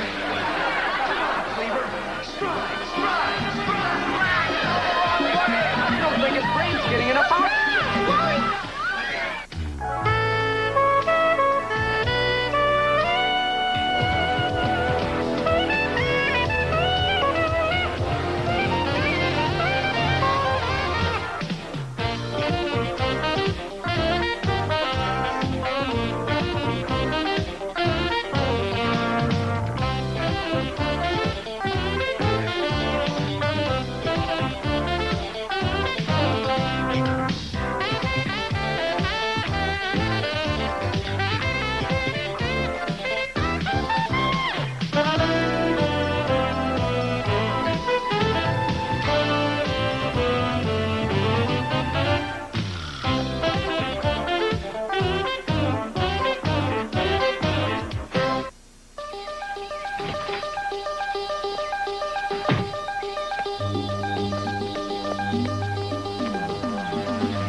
Hi, guys. How far is Uncle Wally going to run? 26.3 miles. From the City Hall in Bellport to the library at Mayfield. I don't get adults. They wait all the time to get their driver's license, and all they want to do is run. And ride bikes that don't go nowhere.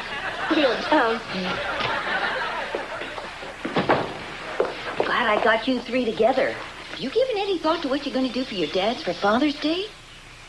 Same as usual, I guess. Wrong. This year, the adults are not going to buy the presents. Now, I don't think it's asking too much to have you buy your fathers a little present or plan something special to do with them. Anything to show them how much you appreciate them. You don't have to worry about me, Grandma. I'm already making something for my dad. Oh. Comes the Beaver. Hi. Hello, Beaver. What's everybody doing out here? Oh, we were, teaching Grandma how to do the flyback. Oh. Well, I think I've got it now, and I'm going to try it one more time.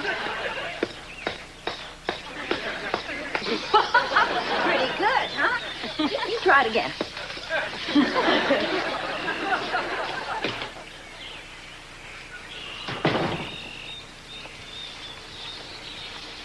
Now, look, I know you boys aren't going to disappoint your father, so don't put it off until the last minute. Okay. I'll buy something with the money I've left from what Dad gave me to buy you a Mother's Day present. I guess that's allowed. How about you, Ollie? Well, I would have had some money, except I got this hole in my pocket. Well, I guess we could arrange a small emergency loan, provided your pockets are in good working order. Thanks, Grandma. And don't worry, I'll keep the money in my socks. The holes are smaller.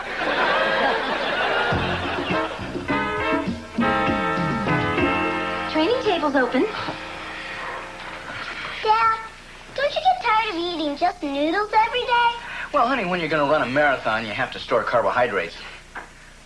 Huh, that looks good. Want some? No, I'm in training. Go easy, Wally.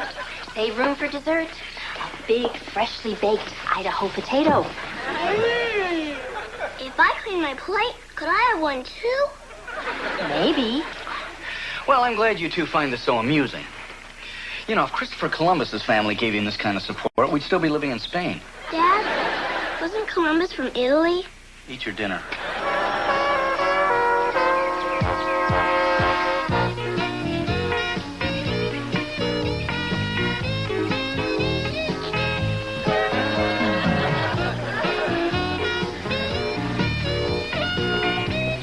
Hi, Uncle Wally.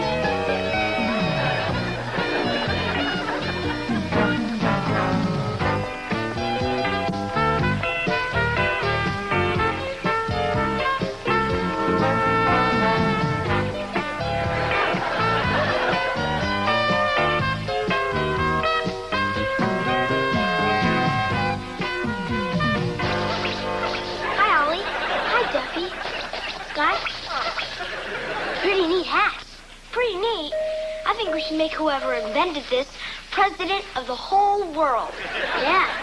I never saw a hat that did anything but sit on your head. Hey, could I try it on? Well, all right. Just try not to slobber all over the part you put in your mouth.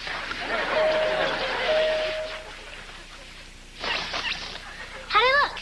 A lot better than you usually do. Thanks. Boy, I wish I could have one of those. But I'm supposed to be buying something for my dad. Hey, why don't you buy one for your dad? Well, I was kind of thinking of something more practical. Like those things grown-ups put in their shoes, so their feet don't stink. Come on, Ollie. Your old man's gotta make a big fuss tomorrow, no matter what you get him, right? Yeah, I guess. So he pretends to love it. In 2 weeks, he forgets all about it. You get to keep the hat, and everybody's happy. Thanks, Duffy. You know, you're a lot smarter than you look.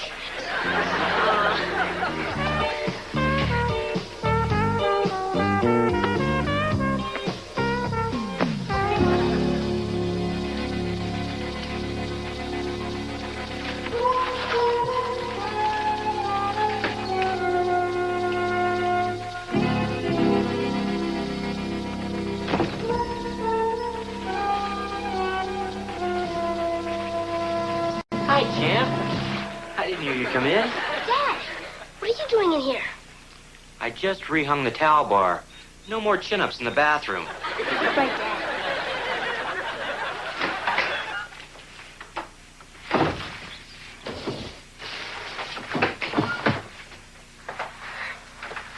So did you find something good for your father?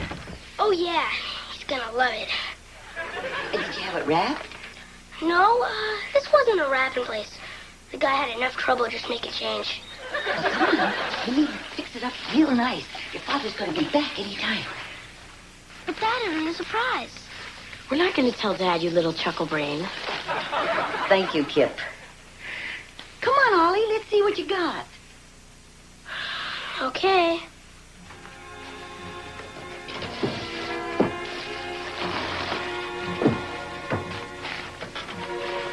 But just remember, I didn't like it so much when I first saw it either.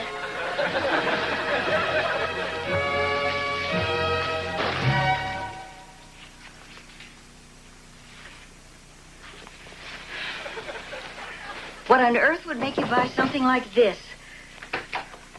Oh, hi, everybody. Duffy, why didn't you wait outside for a few minutes? Oh, I'm sorry. I didn't know Oliver was getting yelled at, or I would have just listened at the door. Oliver, how long did you think you could pass this off as a gift? Well, I was hoping at least till Dad opened it. Maybe you better start thinking about other people's feelings instead of just your own. And clean up this room. Boy, Ollie, you sure messed up this time.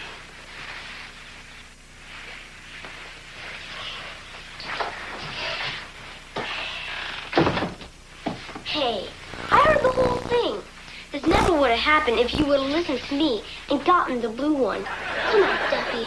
I already feel like the dumbest kid who ever lived. Nah, you're not the dumbest. I saw him on a TV special. You better go now, Duffy. I'm going to stand in front of the air conditioning and catch ammonia. That way, no one will yell at me tomorrow. Look, I know how to give your dad a great present, and it won't cost a thing. You see, grown-ups are weird. They really would rather get something that you made for them. You any good with these? I can draw some things okay. Like what? Batman? Good enough. Now, if you really want to make your dad happy tomorrow, all you gotta do is draw a picture of you hugging him. That's it? Yeah. Stand in front of the house with a happy son. I bet your dad cries and tells you it's the best present he ever had. That does look like Batman. That's the house. Oh.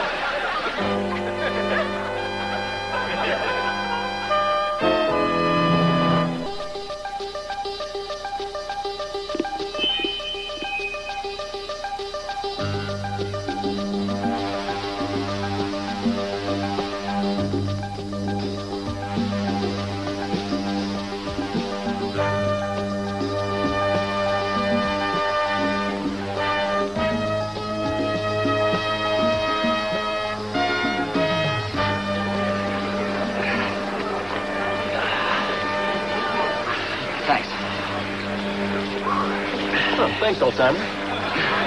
Anytime, Sonny.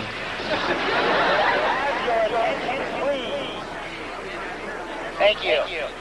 Runners, take your mark.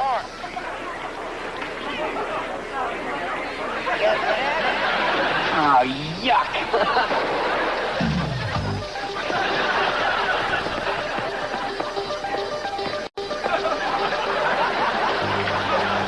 Kid, this is war.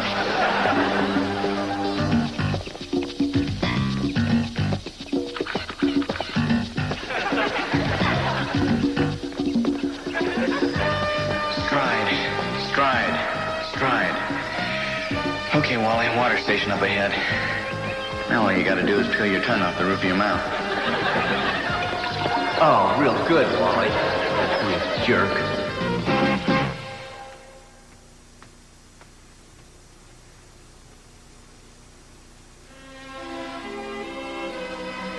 Hi, Dad. Oh, hi, Beaver. Oh, come on, sit down. All right. What is it?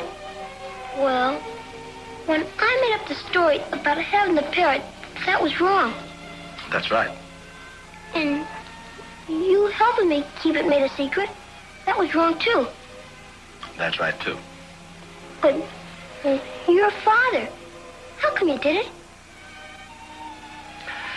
Well, maybe that's why I did it, Beaver. You see, parents aren't always perfect either. Sometimes they love their children so much that they'll do almost anything to keep them from being hurt, even if it means making a mistake now and then. Gee, Dad, I guess there's an awful lot more to being a father than just making money and hollering. There sure is. Dad, thanks for the hamster. Okay, Beaver.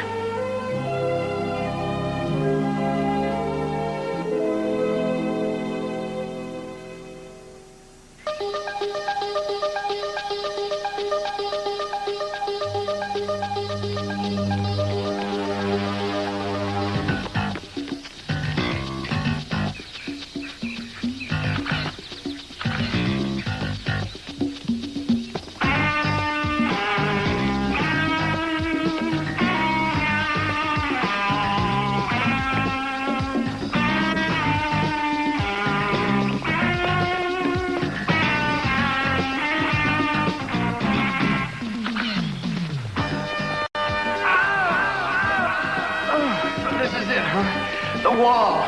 The moment every runner dreads. Molly, if you can fight your way through this, you can make it. Oh, why couldn't my goal have been to improve my bowling? Everyone was right. I'm too old. I'm in pain. I want to stop. I want to go home. Listen to yourself, you ninny. Don't you want to beat that kid?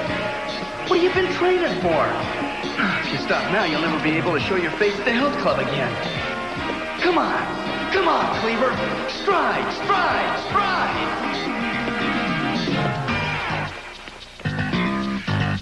Oh, good. Pine Street. It's all downhill from here. Except for the hill. Hey, here he comes. Here he is. Yeah. Hey.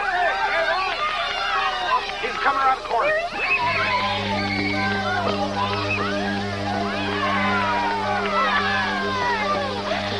He doesn't look very well. You're right. He had the same expression on his face when he walked down the aisle at your wedding. Hey, good turnout. All right, Cleaver, let's make it look good. Shoulders back. Here we go. Oh, look at him. My wife, my daughter, my video camera, my mother, my brother, my nephews, my best friend. Oh, I love them. Everything I am, I owe to them. And I've never even thanked them. You don't think his brain's getting enough oxygen? Thanks, honey. Thanks, guys. Oh, thanks, Joe. Thanks, Mom. Thanks, Don't be much.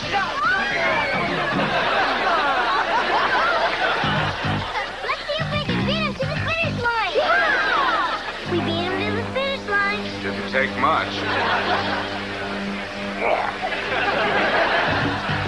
Stride. Stride. Stride. Oh, just a few more blocks. I can stop. Stride. Stride. Stride. There he is.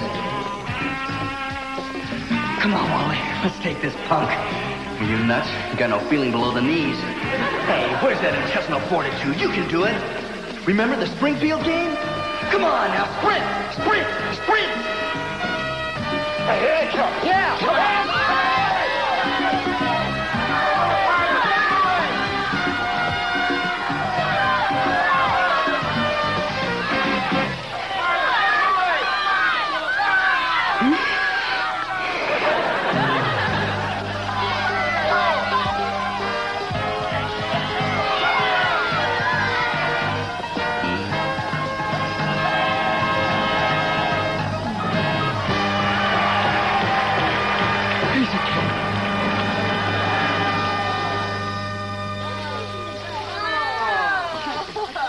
Jacuzzi. How did you know? Well, what do you get for the man who finished 198? Well,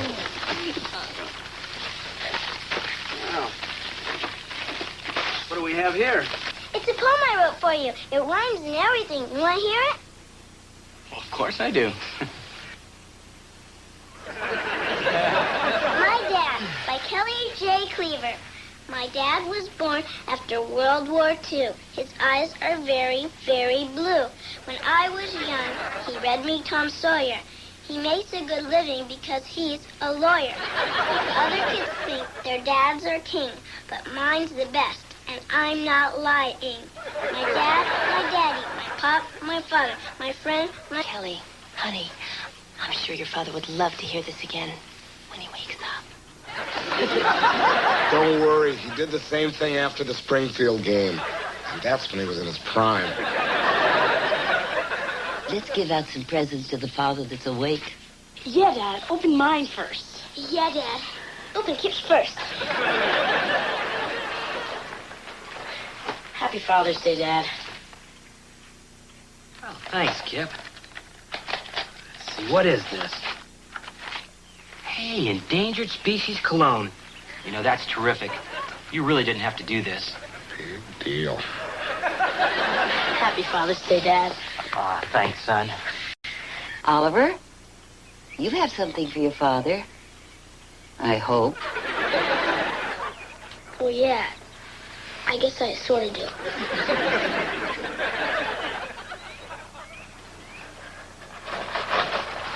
Well, what have we here? Thanks, champ. You maybe ought to shouldn't thank me till you open it. Look, a videotape. What is it? Maybe an old movie like Beaver, Las Vegas? No. It's more like a Father's Day card. Except you gotta have a TV to look at it. Well, let's see what we got here. Oh, no, Dad. Not in front of the whole world, okay? Whatever you want, son. Come on. Let's start lunch. Oh, boy. Okay.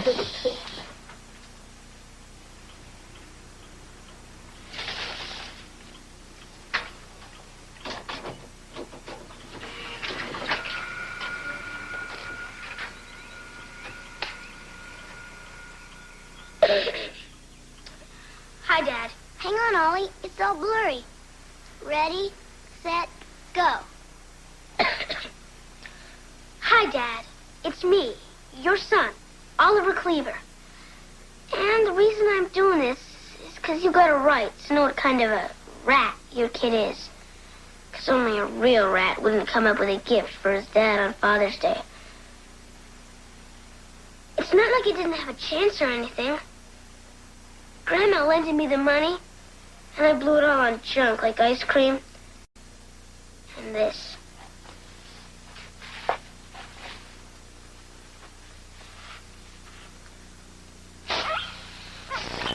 Pretty dumb, huh? And then I did something even dumber. I listened to Duffy Guthrie. He told me just what to draw so you'd like it. I didn't know what a rat I was, so I saw you staring at that picture of you and Grandpa. And that made me think of you and how you always share your fries with me at McDonald's. And how you always call me champ, even though I hardly never won nothing.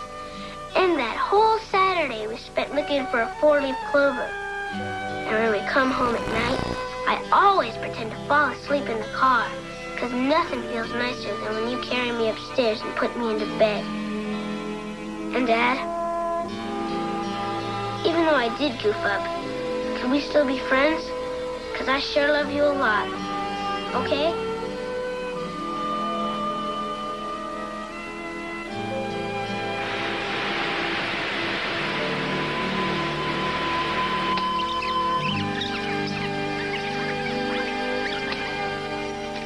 Hi, Dad.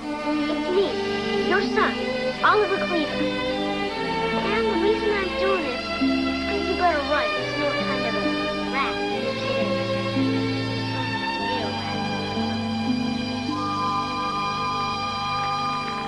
A real Meet the Boswells, Liverpool's answer to unemployment, with a legitimate front for fantastical, hilarious goings-on. Then hit all the spots with that lippy-quippy host with the most, Ron Oliver. For hilarity and wit, tune in for Bread and YTV Hits, Sunday nights at 9, only on YTV.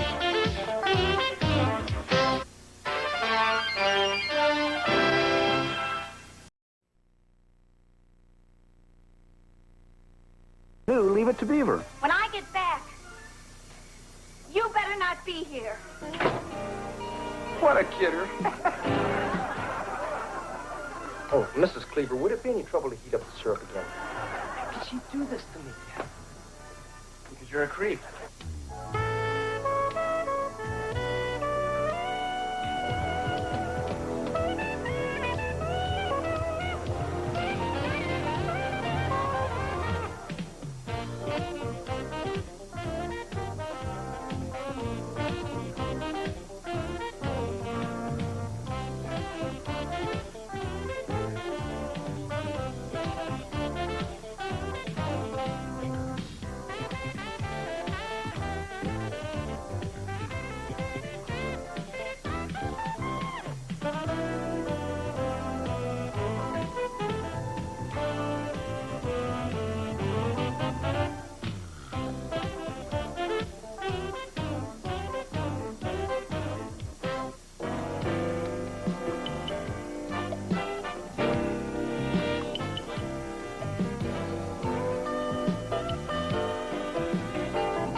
Imagine where Eddie could be. I hope he's okay. Oh, don't worry, Gertrude. He's probably just gotten delayed at the construction site. Then why hasn't he called? Well, maybe there isn't a phone there. No, I know there's a payphone there. He took his bag of slugs with him. You really feared that guy. He never had a chance. Yeah, by the last game, the chump didn't even know which end of the pool cue to chalk. The only tricky part was dodging the pool balls on the way out of the parking lot. Hey, look, the gang's all here. And you should have been here hours ago. Why? What happened? The snake cornered the cat again? Edward, we had dinner reservations at the Blue Room tonight. How could you forget that? Oh, he didn't forget. He was on a hot streak, and... See ya. Hey, check this out. I won some Yahoo's pool cue. Genuine ivory. Been in the family for years. Eddie, you are always forgetting, and I'm getting sick and tired of it. Angel, sweetie, I know I get off track now and then, but don't I always make it up to you? Like when I forgot your birthday. I promised to take you to some swanky dinner joint. Eddie, that was supposed to be tonight. Excuse me, I hate to be a party pooper, but I have an early morning mom aerobics class, so we're just... Hey, cool your heels. This'll all blow over in just a minute. You know how her Irish temper is. Eddie, I'm not Irish. So what's your excuse? Edward, don't try to change the subject here. You let us sit here twiddling our thumbs while you are having fun playing pool. Hey, pool is not fun. It's hard work. You are the most inconsiderate man I've ever met. Inconsiderate? This pool cue was going to be a gift for you. And you're also cheap. Hey, now that hurts. Give me one example of how I'm cheap. All right. You won't let me buy a new couch. Hey, what's the big deal about new? My parents had the same couch for 25 years. I know. That's it. We'll have to do this again sometime. Yeah. Hey, Wally, sit on this couch. Now tell me if you don't think that's comfy. Eddie, I've been making excuses for you for 15 years, and I'm not going to do it anymore. Now, we are going to go to the Blue Room without you. Wally, Mary Ellen, let's go. Sure, that's all right. You're upset. I don't have to go.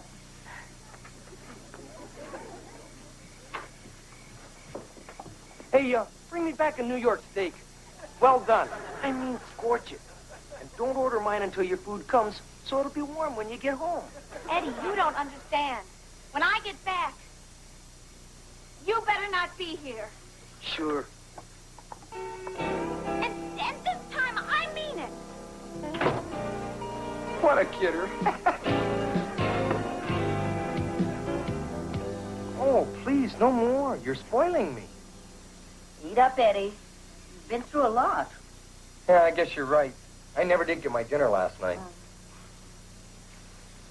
Oh, Mrs. Cleaver, would it be any trouble to heat up the syrup again? Not at all, Eddie. Oh, and a little more coffee, please.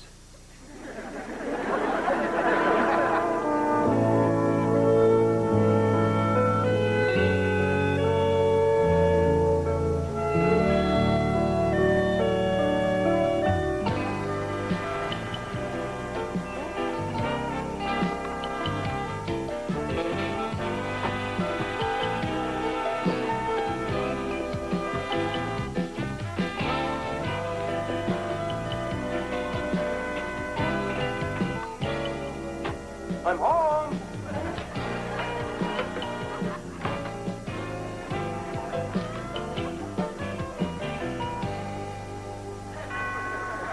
I'll get it.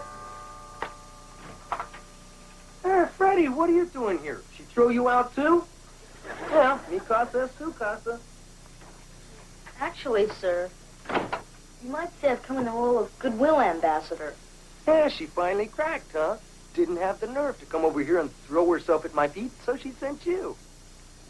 The truth be told, sir, Mom doesn't know I'm here. Huh? Well, I took it upon myself to seek a quick settlement, for fear that any more time spent alone would only strengthen her resolve. Son, I refuse to grovel. Even if I were lonely, miserable, and desperate, and I'm not, I would never grovel. I see your point, sir. It's foolish, but I admire your integrity. I take that as a compliment. Listen, Frederick, I'm sorry that you've become a pawn in this game, but I want to assure you that I won't allow it to affect the well above average relationship that you and I share. Thanks for the reassurance, sir.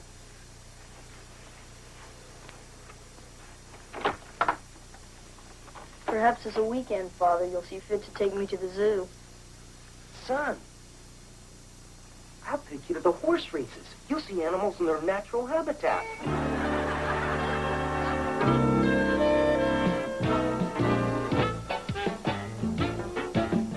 Okay, honey, turn it out.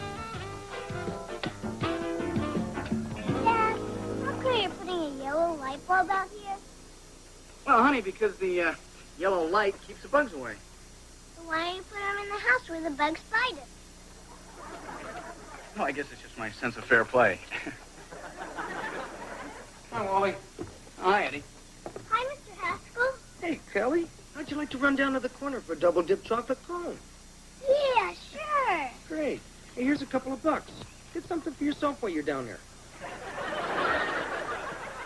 So, Eddie, how's the exile going? Just fine. Hey, look, I hope you understand about not being able to stay at my place. But, a vote's a vote. Hey, I know Mary Ellen's probably siding with the enemy, but how'd you break the 1-1 tie? It was 2-0. Come on, don't take it so hard. Okay, I tell you what, I'll treat you to a movie tonight. Thanks, Wally. But you don't have to babysit me. I'm a free man. Look out, ladies. Eddie Haskell is back in circulation. It's going to be like throwing raw meat into a shark tank. How could she do this to me? Because you're a creep. Obnoxious, irresponsible, and insincere. And you treat her like garbage. Hey, that's beside the point. Don't you see I'm miserable? You got to do something. Make her take me back. Please. I'd like to, Eddie, but this is between you and Gert. Hey, you got to help. You're my best friend. I tell that to Lumpy, too, but I don't mean it. Hey, I'll even pay you for your time. Cash so you don't have to report it. Eddie. Okay, a freebie. Just tell her to give me one more chance. She's the only woman who ever really loved me. Can you imagine anyone else who would? You got a point there. Look, I'll do whatever she wants. I'll change. Tell her that, please. All right, Eddie. After dinner, I'll go over and talk to Gert. You're a real pal. Hey, you want to stick around and eat with us? What are you having? Lasagna. Yeah, forget it. Your mom's making steaks.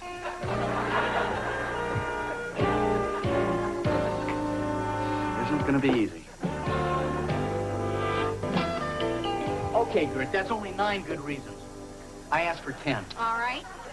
You know how he's always telling every woman what a lovely dress she's wearing. Come on, that's harmless. He just does that to make people feel good. Well, he's never said it to me. Just once. I'd like to hear it. Well, surely Eddie must have his good points, too. Yeah.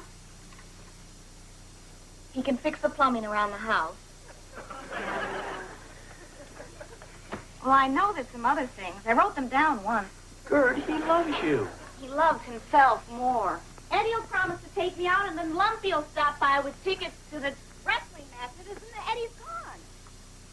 Gee, you never invite me. Every time we save enough money for a new couch, he'll buy himself a leather jacket or go on a fishing trip with the guy. What guy? He invited me to that either.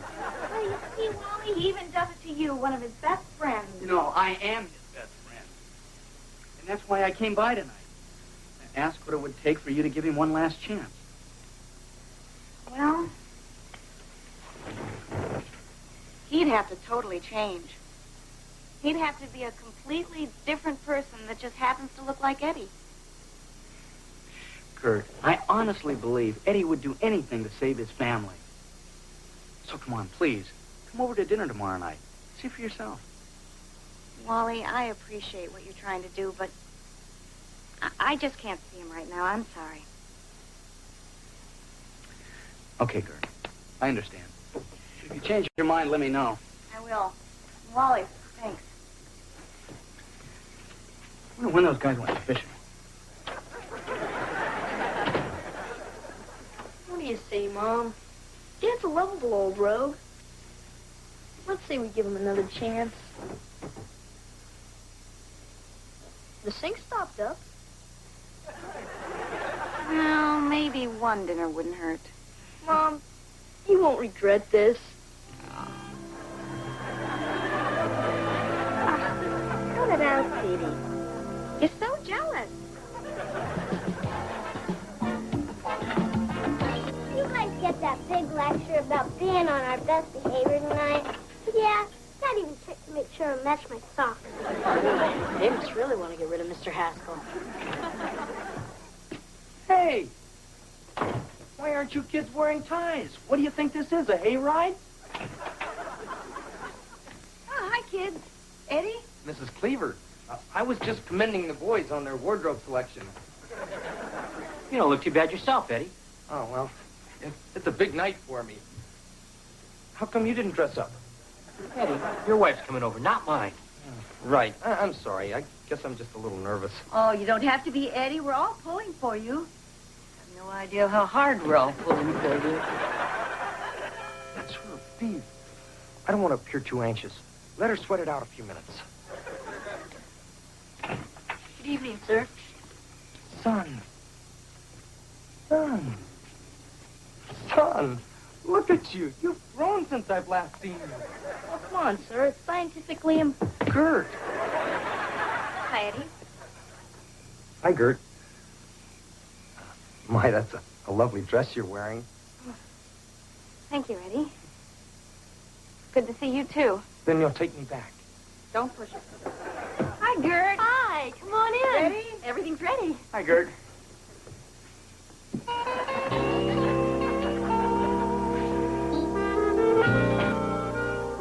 Looks like I matched my socks for nothing.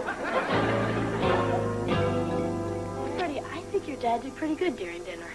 Yeah, my mom even let him hold her hand under the table. A girl really has to like a boy before she'll let him hold her hand. Now, how would you know that, Kelly? We've got cable TV. I knew what was going on down there. They always kick the kids out at the critical part of the evening. Well, there is a way, but it's kind of sneaky. And I promise not to do it anymore. I wouldn't want you to break your word.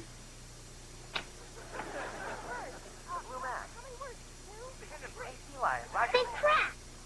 No, they're just playing charades. The Blue Mac. How many words? 2? Hey, wait a minute. No, Sea it's lion. Superman. It's a flying thing. It's, Mikhail, Navy joins the Air Force. No airplane! 45 seconds. That was a wonderful guess, Pookie. Oh, you're up next. Come on, your turn. Isn't she wonderful?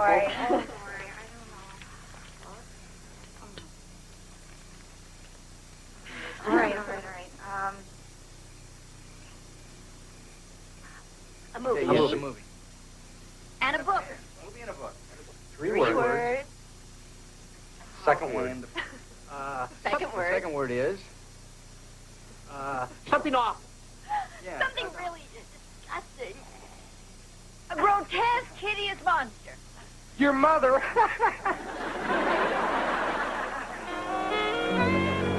Gert? Gert?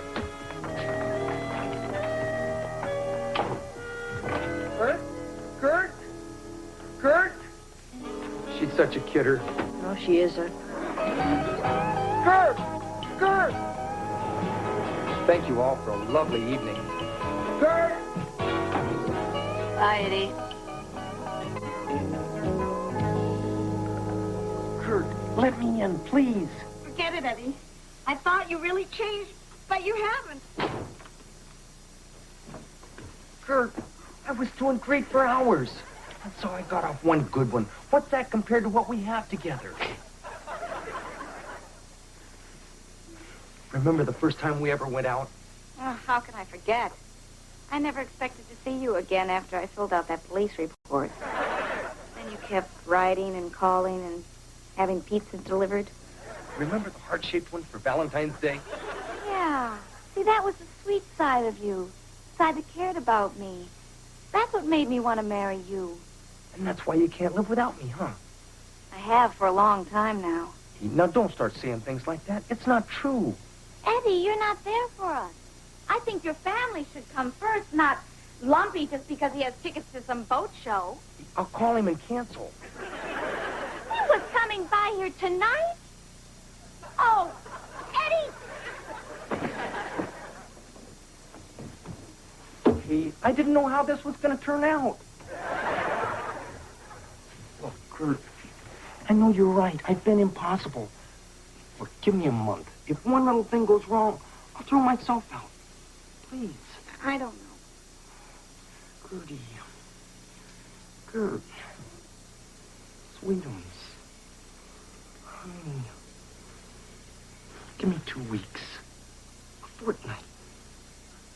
How long is a fortnight? It doesn't matter. You gotta give me a chance. Oh, Eddie.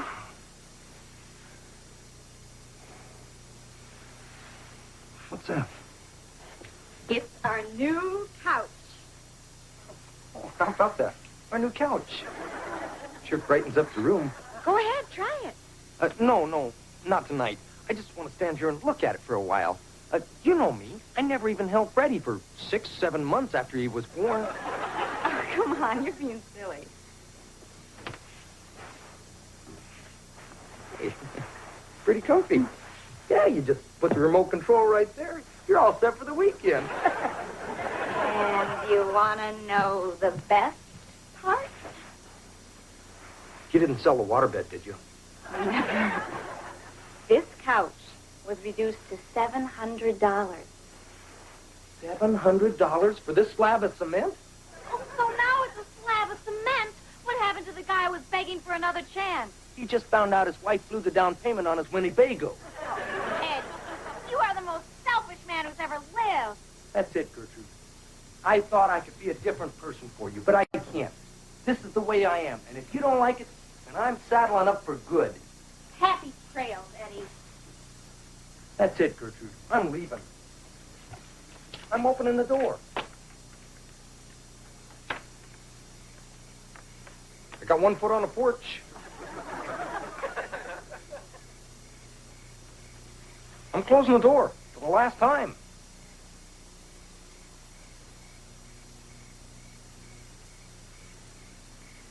So long, Gertrude.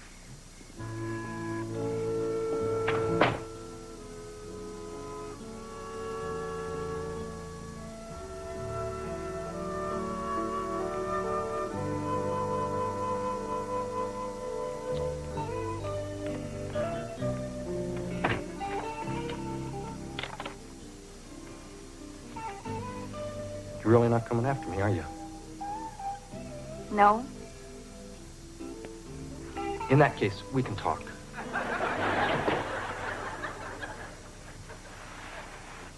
While I was outside, I had time to do a lot of thinking about what you said. You know, there might be something to it. Might be? I'm not promising you a personality transplant, but I guess I could spend a lot more time with you and Freddie and what's-his-name in military school. You'd all like that. And once in a while, you could buy something special for yourself, within reason. How about the couch? Can it be returned? All sales final. It's yours. Oh, Eddie! Hey, Eddie. Eddie, hop out of it. Are we going to the boat show or not? Eddie! Hey, what are you doing?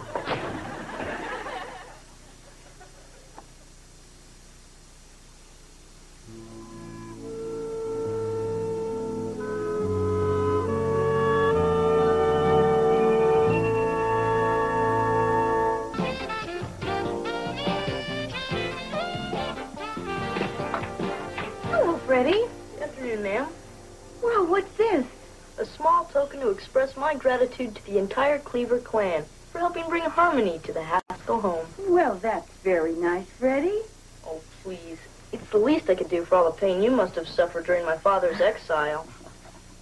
Without a doubt, you Cleavers are greater humanitarians than Frank Sinatra himself.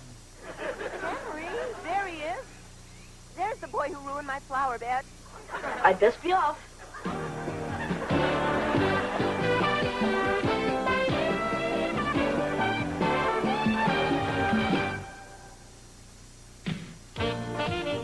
Take care of yourself and your family with a show that puts parenting in perspective. Join Debbie Van Kiekebelt tonight at 9:30 for Positive Parenting, only on YTV.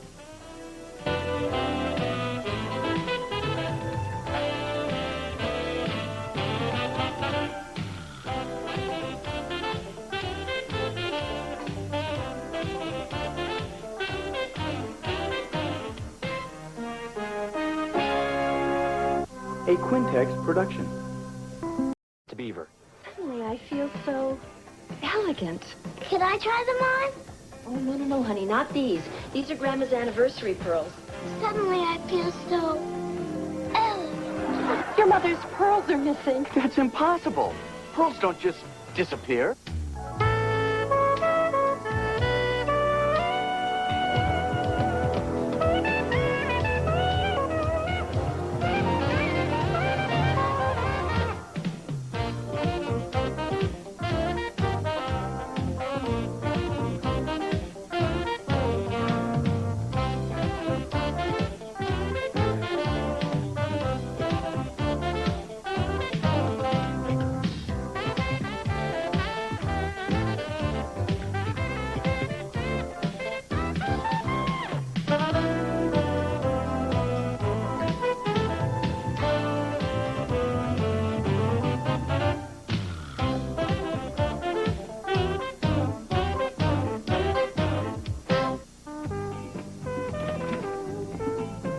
Hi, honey.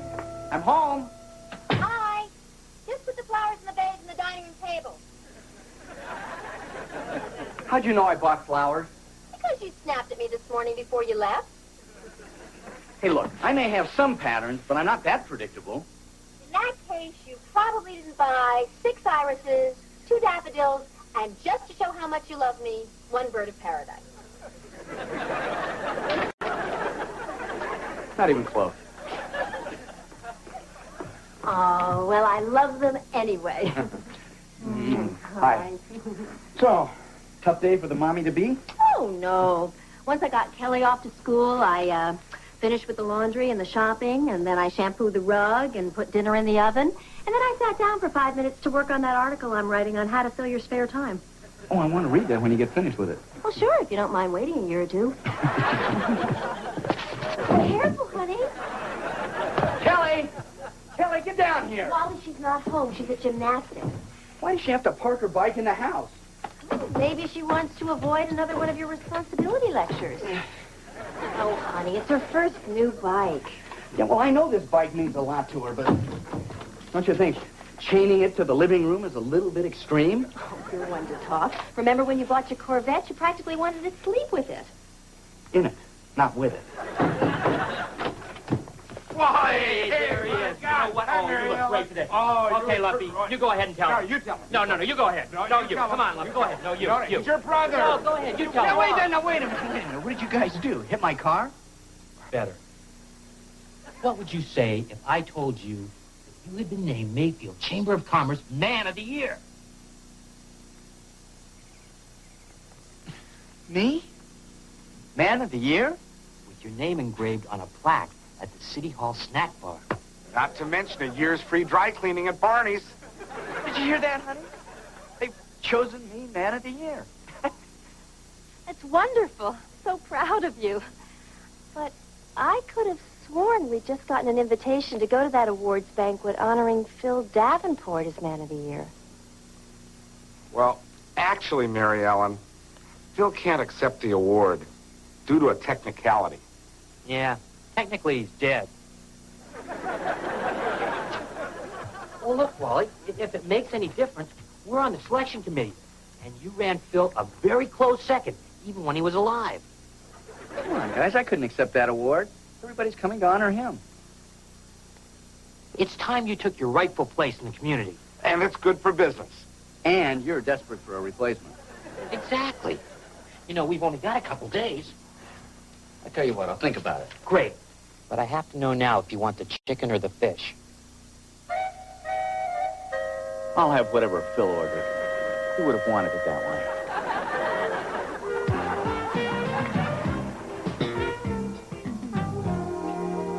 Oh, June, they are beautiful. But I just couldn't wear them. Why not? Well, because Ward gave them to you for your 25th anniversary. You can't just let anyone wear them. Mariella, you're not just anyone. They are wonderful. Maybe tonight at the banquet, people will come up to me and say, "Oh, what lovely pearls." Instead of, "Oh, I know a good diet." Mom, can we go bike riding with Oliver when he gets here? Have you cleaned up your room yet? No. But if I'm out bike riding, it won't get any messier. Okay, you can clean it up later. But remember, be back in time to dress for the banquet. Thanks, Mom. Mrs. Cleaver, those pearls make you look almost like a movie star. Oh, I told you, Mary Ellen. Pearls bring out the best in a woman. It's amazing. Suddenly I feel so elegant. Can I try them on? Oh, no, honey, not these. These are Grandma's anniversary pearls. If anything happened to these, I'd never forgive myself. Here, let me help you.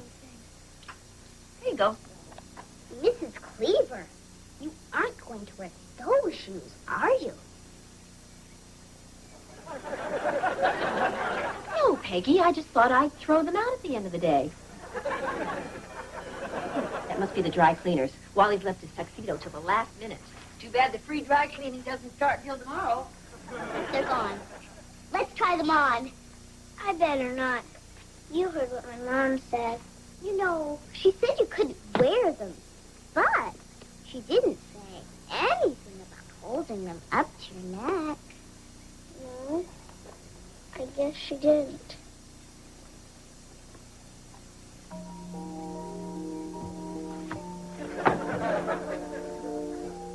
How do they look? It's hard to tell with the elbows in my face. Here, let me. You know, amazing. Suddenly I feel so elegant. I told you, pearls bring out the best in a woman. Ellie, Oliver's here. Just a minute. Peggy, help me. I can't get it. You probably can't tie an apron behind your back either. Hurry up. Hold on quick, Kelly. Kelly, Oliver's waiting. We'll be down in a minute. Quick, try and pull it over my head. I can't. Your head is too fast.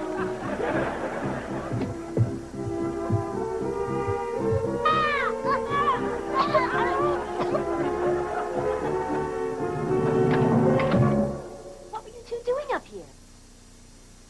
We were trying on each other's clothes. Oh, isn't that cute?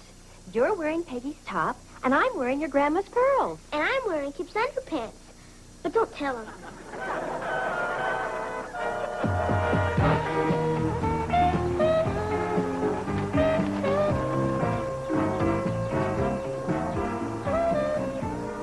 Ollie, are you sure Rudy, the janitor, can get Grandma's pearls off? Sure. He can open anything. He's the one that got me out when I was stuck in the rabbit's cage. What were you doing there in the first place? Freddie Haskell bet me I couldn't fit in with the door closed. I sure showed him. Sure did.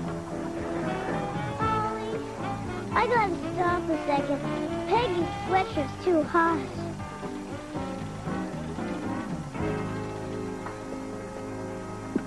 Peggy sure took off in a hurry. It's a good thing she remembers she left the bathtub running. Wise up, Ollie. She just wanted to ditch out while the ditching was good. Kelly, the pearls, they're gone. What? Here they are. Kelly, you are such a lucky dog.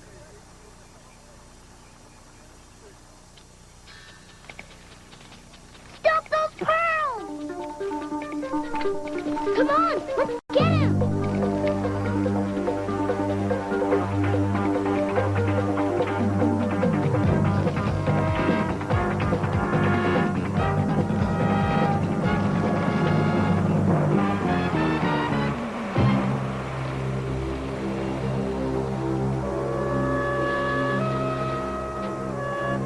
Kelly, I think I left the bathtub running. I don't want to get in trouble. These pearls are never coming out. Unless maybe a bomb fell on them. My days as a kid are over. I can't tell Grandma I lost her anniversary pearls. However, they're not really lost. Anytime she wants, she can come down here and visit them. Oliver, I'm in enough trouble without her thinking I suddenly got stupid. We gotta think of something.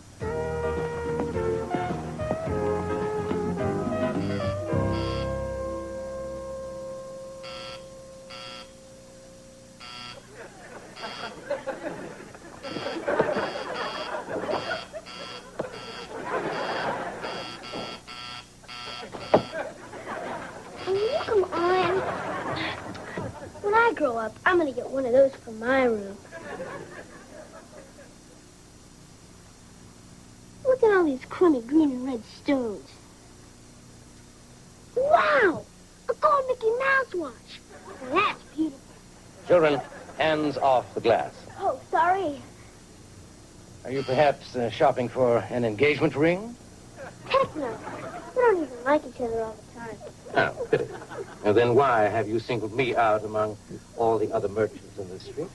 We want to buy some pearls. For decorative reasons, or are you disgustingly rich kids who just want to play marbles with them? No, we want to buy them for our grandma. This is the store where June Cleaver buys her pearls, isn't it?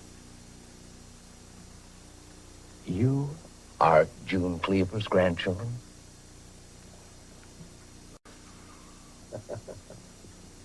Well, what kind of pearls did you have in mind, young lady? Well, do you remember the pearl necklace she got for her 25th wedding anniversary? Oh, yeah. Well, my wife had her eye on those beauties, but fortunately, Mr. Cleaver had the cash. Well, we want to get her necklace just like her old one. Very wise choice. And while you're at it, could you throw in one of those Mickey Mouse watches? And just how do you propose to pay for this? Oh, we're going to use the easy credit way. Yeah, we got $13 now, and we'll pay the rest off every month. Children, I don't quite know how to tell you this, but one of those pearls alone costs close to $100. If you want to buy a whole necklace, you will have to give me your allowances for the next 20 years. Sounds good to me. How about you, Ollie? I think 20 years is a little bit of a long time to be without baseball cards. I don't think you can afford it.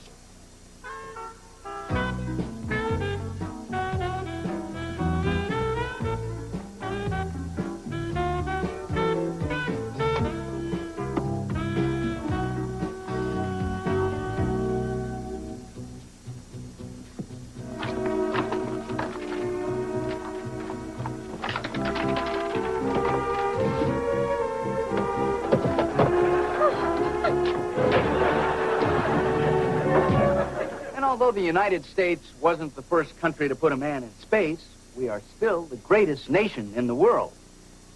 Which is why, although I was not your first choice, I am proud to be standing... I am... Kip, that's really annoying. You're supposed to be helping me with my speech. I'm sorry. But you better get used to it. Everybody will be eating during your speech tonight. What do you think? How's it so far? Oh, it's pretty good. I just wouldn't start off with that joke about the mayor's wife. Never should have listened to Eddie. Well, if you need me anymore, I'll be getting dressed. So far, I've only found 2 pieces of my 3-piece suit. Thank you very much. Thank you. I am proud to be standing before you tonight. And I wish I had a good joke to open with. Wally, now, I don't want you to panic, but I have something to tell you that might throw you off a little bit tonight. Bill Davenport's still alive? Honey, I wish it were that simple. Wally, your mother's pearls are missing. That's impossible. Pearls don't just disappear. Honey, no, they're gone. I've looked everywhere. I looked in the drawers, the shelves. I even looked in the toilet tank. What'd you look in the toilet tank for? I'm desperate. All right, don't panic. Just try to think about what you did today. Well, after your mother left, I hung up my dress, Yeah? and then I vacuumed the floor.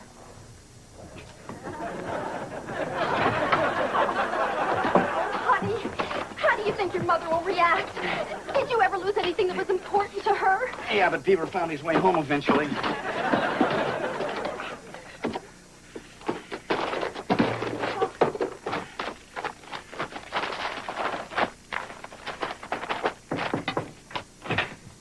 Wally, you got an extra set of cufflinks? These staples keep popping out. Not now, Beaver. You guys reuse those things? No, Beaver. Your mother's necklace is missing. I don't believe it. You lost Mom's anniversary pearls? I didn't. She did. Well, thanks a lot for the support, honey. Hey, don't get excited. I didn't lose the pearls. Well, I didn't lose them. I must have If just you didn't lose them, what are we going to do? guys? Thanks for Never do it. that. I know you didn't do it. I'll find them. I know. Oh. Hi, Mom. Oh, I got dressed a little early, so I thought I'd come down and see if I couldn't figure out why these vacuum bags keep breaking. That's nice, dear. You always did know how to budget your time. Beaver Lumpy called. He got stuck driving his parents, so he wants you to pick up the ice sculpture. It's a bust of Phil Davenport. But don't worry. When the mustache melts, it'll look a lot like you. Come on, Mom. Mary Ellen, you look lovely. I can't wait to see you with the pearls on. What is the matter with you? Honey, I'm just going to go upstairs and check behind my dresser one more time. I want to take this opportunity to thank you for naming me Man of the Year. And to beg my mother's forgiveness for losing these pearls. Dad? Oh, Kelly, where have you been? You were supposed to be home hours ago. I'm sorry, Dad. Can I talk to you about something? Later, honey. It's not a good time right now. But it's about my new bike. It's okay, honey. Whatever it is. Don't worry about it. I'll fix it tomorrow. I can't find them. Wally, I just can't find them. Oh, honey, I'm never going to forgive myself for losing your mother's anniversary pearls. Honey, you didn't leave the house. Nobody broke in. So I'm sure they'll turn up eventually. They'd better. I don't think I could ever look her in the eye again. That is, if she'd ever let me in her sight. Mom, you don't have to worry about that. I know what happened to Grandma's pearls. You know where they are? Uh-huh. At the corner of Sheridan and Pine. Well, let's go get them. Okay, but you better take a jackhammer.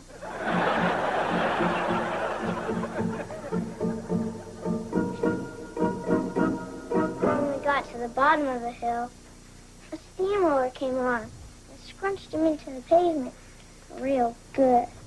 Well, that's quite a story. Kelly, honey, are you sure you're not making any of this up?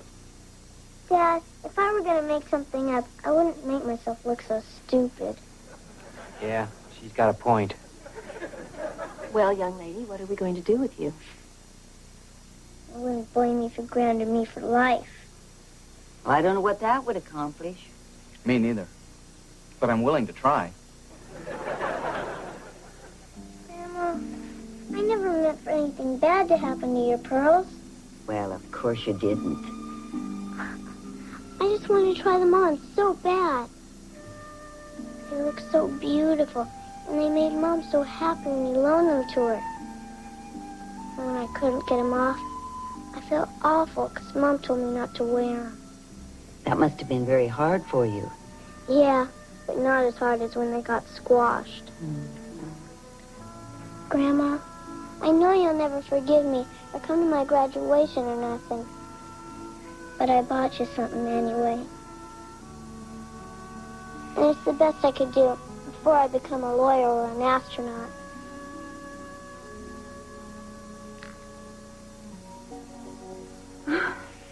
What? The man in the jewelry store said it's the same kind as your necklace. It's beautiful. Kelly, where did you get the money to buy that pearl? I sold my bike to Melissa Hansford. Uh-oh. Well, but honey, that was your birthday present. The bike was expensive. I used that line on Melissa, but she still wouldn't cough up any more money. Grandma, I'll work the rest of my life and get you another pearl every year until you have your whole necklace back. Oh, Kelly, I appreciate that. But you don't have to give me anything more than you have already. I don't? She doesn't? No. I just wish you'd told me sooner. You see, the pearls you lost were imitation. Wait a minute. Dad gave you fakes? Well, no. The real ones are in a safety deposit box. You see, I had them copied. I wanted to enjoy them without having to worry about losing them or having them stolen. But this is a real one, and I'll treasure it always. Oh, Grandma, I felt so bad. Oh, darling. I know.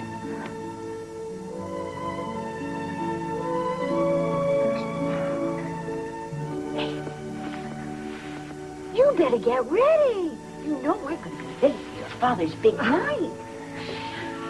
Come on, let's get in the tub. Mom, I still feel a little funny about this. I mean, isn't she getting off just a little bit easy? She still did something wrong. Oh, Wally, she knows that. And what she went through to get me this pearl taught her more than any punishment you could ever think of. She's a very special girl.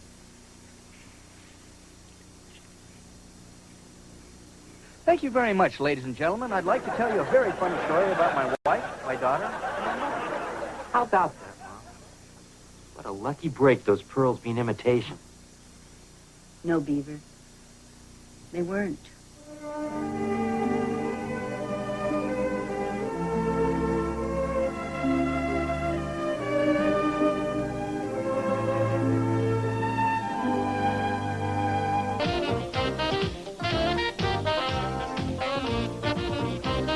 Funny guy Ron Oliver brings you the latest news, shaking down the nation for strange new things and rattling celebrity cages on The Ron Oliver Show, Sunday nights at 9, here on YTV.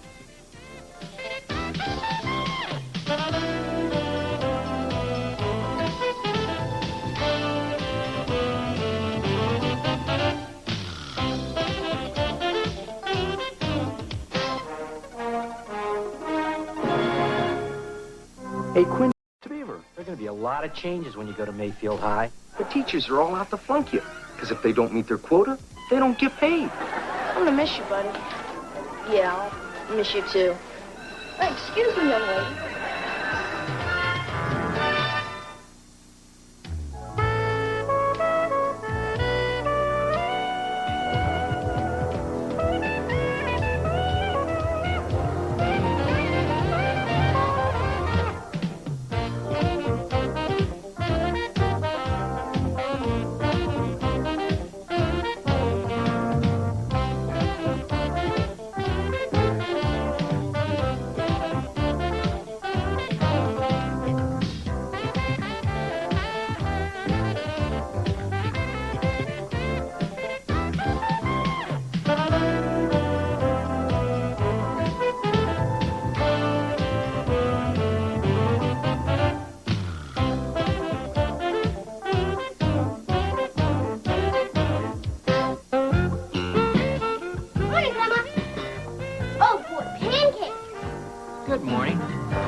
Kip?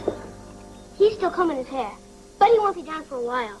He was just changing hands when I left. I woke up and he was washing his shoelaces. To think just a couple of years ago we had to hold him down to scrub his neck. I think it's sweet that he wants to look nice for his first day of high school.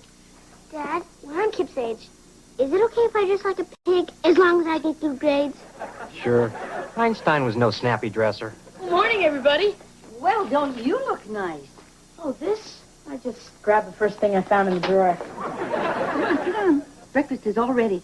Oh, Grandma, I better not eat. I got first period gym, and I may have to hang upside down from the rings. If you're going to hang upside down, how come you spend so much time combing your hair? Maybe Kip wants to make a good first impression. Why is he wearing that shirt? Oliver, you'll understand when you get to high school. There are going to be a lot of changes when you go to Mayfield High. A different teacher for every class. A lot more students.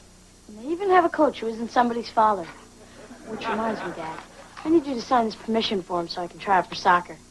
My pleasure. With your talent, I'm surprised they're even making you try out. I'm sure it's just a formality. Oh, Grandma, there's a lot more competition there. I'll be lucky if I make the starting team. I'm just proud you're trying out. When I first went to high school, I had trouble just keeping track of my class schedule. I finally had to sew it inside his cap.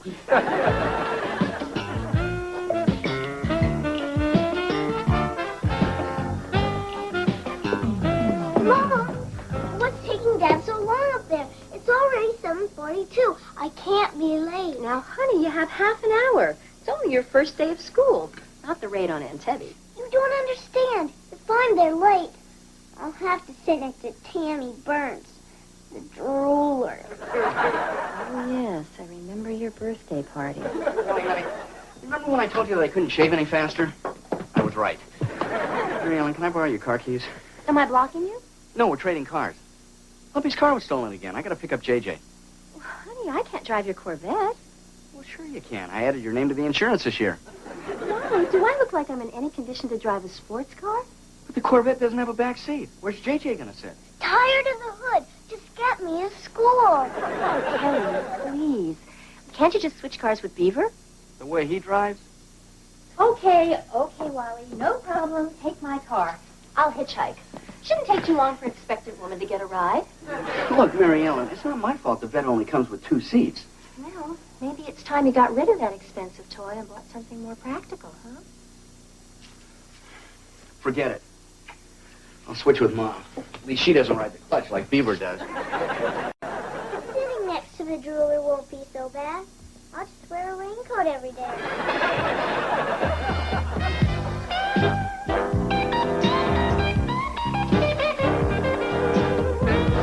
Sir, we've yet to make any arrangements regarding lunch money. Don't worry, son. A client's taking me out. I'm relieved, sir. Freddie, when was the last time we had an earthquake around here? I believe the last seismic tremor of any consequence struck in 1896. Yeah, then we don't need this beam. Must be Kip. Hey, Freddie, you ready to go? I got my class list, my gym clothes, and my comb. Well, I guess that's everything. Not quite. If memory serves me well, I wouldn't go into that building without some life insurance. What do you mean by that, Mr. Haskell? Kip, perhaps we should get there early so we can start memorizing the school song. Not a chance, Lance. You'll see. High school is a pits. Come on. It can't be that bad. It was the worst time of my life. And that's saying something. You see, the teachers are all out to flunk you. Because if they don't meet their quota, they don't get paid. And if the homework don't break you, just wait till the big kids start picking on you. And judging by the looks of you two, that shouldn't take too long. Sir, your sense of humor is refreshing as usual. And I'll remember this moment when the day begins to lag. You won't be laughing when you find out the girls won't even look at you. Take it from me, you'll be lucky if they spit on you. Oh, well. Just remember, it only lasts 4 years. Now go make me proud.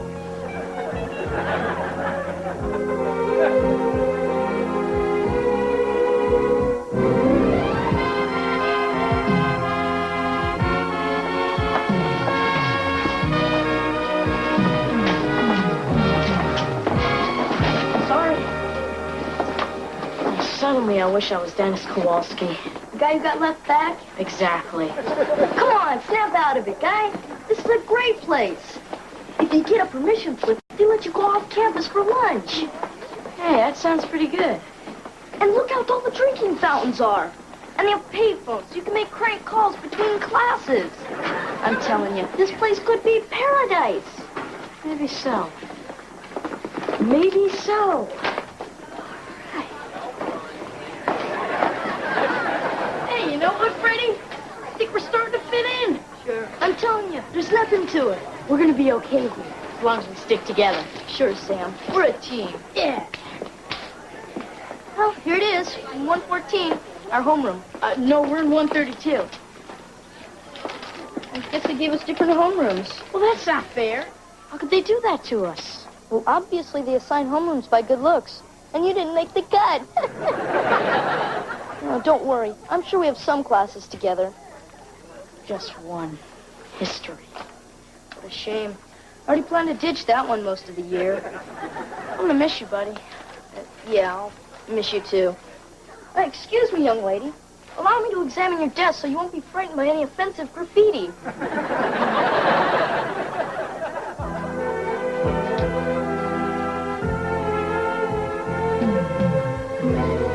Lunch patrol.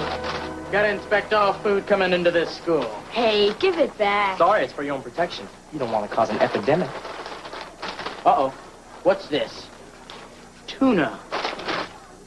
And chocolate chip cookies.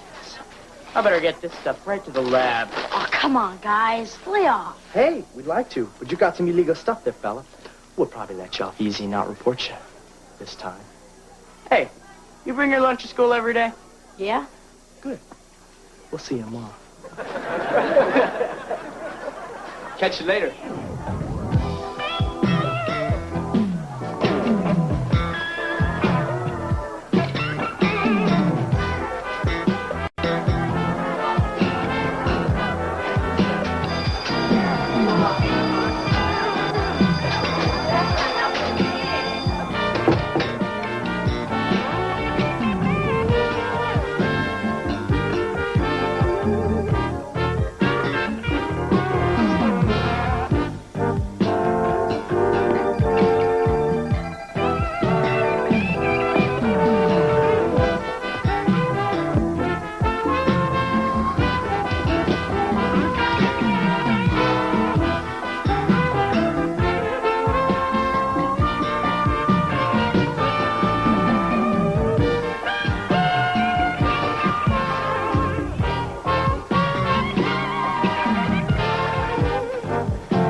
Sorry.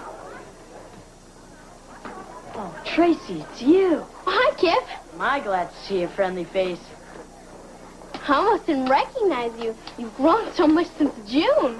Oh, yeah. I can see everything in back of the freezer now. Well, I got your letters from camp. Did you finally end up swimming across the lake?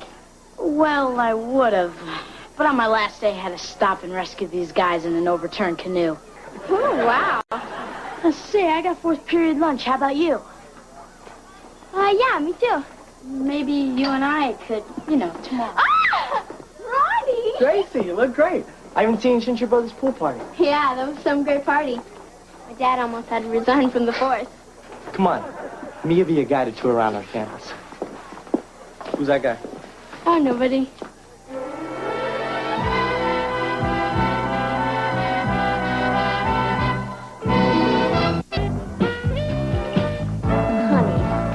Look at this station wagon. It seats 9 people. Great.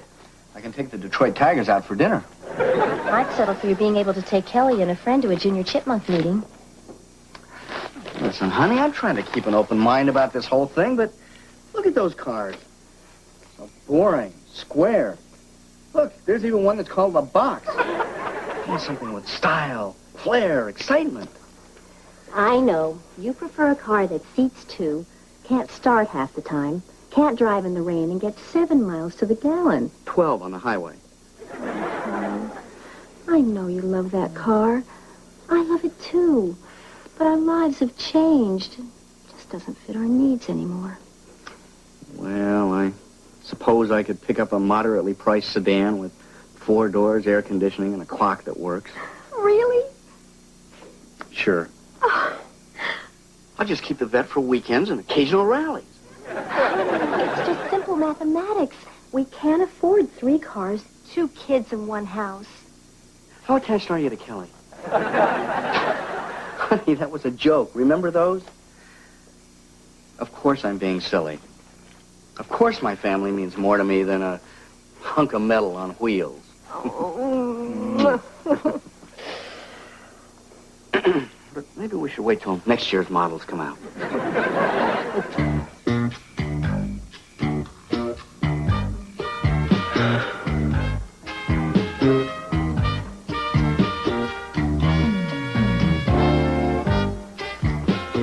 Come on, son. That's enough studying. I want you to get a good night's sleep. Soccer tryouts are tomorrow. Yeah, I'm sort of losing my fascination with the Fertile Crescent of Mesopotamia anyway. Your grandmother said that you stopped by your old school again today. Oh, I wanted to walk Oliver home. I think he's having a tough time without me around.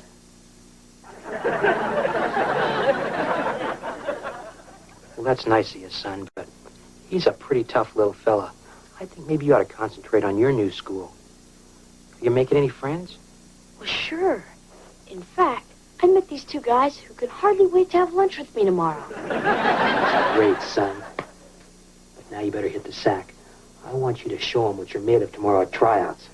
Okay, Dad.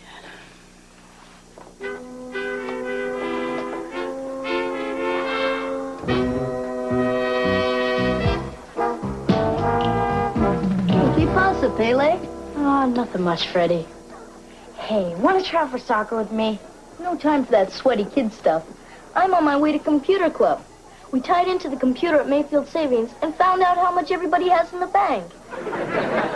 You better make something of yourself, Kip, because there ain't much of an inheritance coming your way.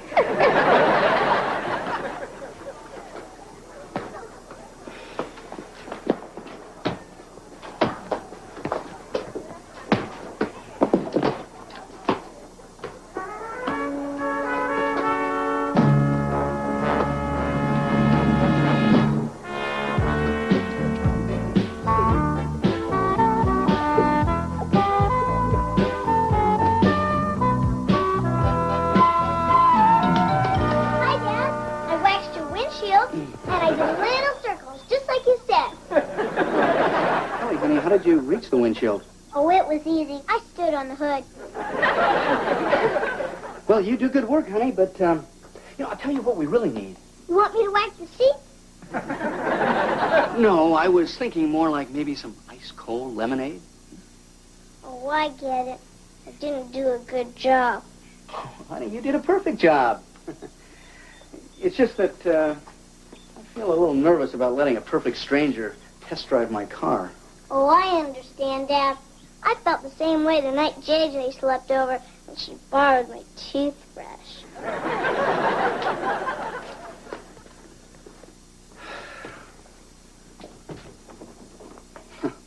What am I worried about? But nobody even sees the ad. Hey, Cleaver. Saw your ad. How come you're selling your car? You need some cash to bribe a judge? Look at Eddie, I'm not in a very good mood right now. Yeah, that was a cheap shot. It's not my fault you're afraid to stand up to your wife. Look, I've got a growing family. This car just isn't practical anymore. Well, where's your sense of priorities? If you sell a vet, how are we going to cruise Main Street on Thursday nights? Hey, we haven't cruised Main Street in 20 years. And now, thanks to you, we'll never be able to again. Look, you think this is easy for me? Remember when those 62s first came out? You, me, and the lump rushed down to the showroom and sat in one? Yeah. I still got the gear shift knob. It was the most beautiful car I'd ever seen in my whole life. Right then and there, I swore that I'd own one. But times have changed, Eddie. We're different people now. Yeah, I'll say. In the old days, you'd never let chicks push you around. All right, look, Eddie, why don't you just get out of here before I do something I'm going to regret? Hey, temper. Is that any way to treat a customer? You? Sure. You swing a deal. You give me the car. I'll throw on some dual carbs, bolt on some slicks, and head for the drag strip. 2 weeks, I'll have your dough. All right, Eddie, get out of there. I'm not selling my car to you or anybody else. Hey, all right. I know when I'm not wanted. At least I know enough not to wax a windshield. Daddy, there's some guy here who says he wants to buy your car. Did your mother see him? Mm-hmm. Oh. Well, I guess we better go talk to him then, huh? Mm-hmm.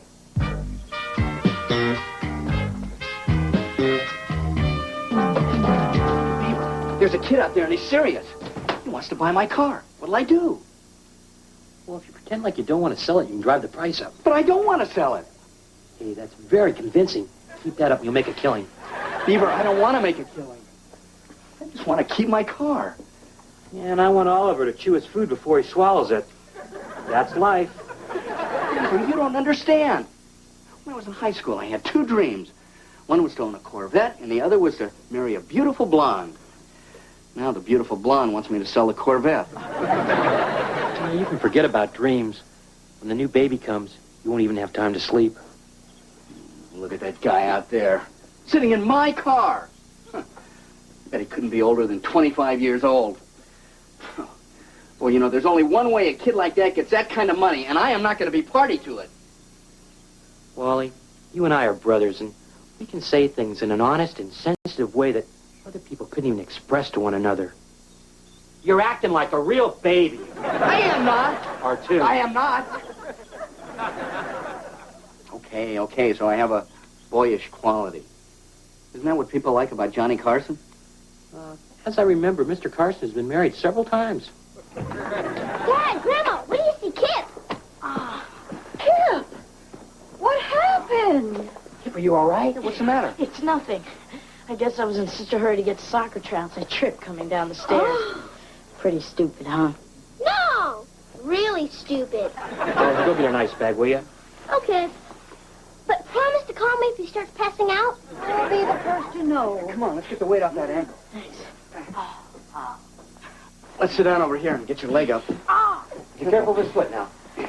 I'm going to call Dr. Harris. No, I'll be okay in a couple of weeks. It just means I can't go out for soccer, that's all. We don't take any chances with things like this. Grandma, don't bother Dr. Harris. He's probably right in the middle of transplanting some livers or something. Kip, I know you don't like to go to the doctor, but if you don't get this checked, it might get worse. You might end up missing the whole season. But it's beginning to feel better already, really. Come on, Kip, you want it to heal properly, don't you?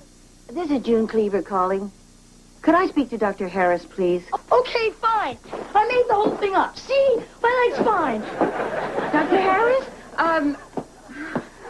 I was just calling to tell you how beautifully my wrist healed. Yes, I know it was 7 years ago, but I did want to thank you again. Bye. I suppose you have an explanation for this.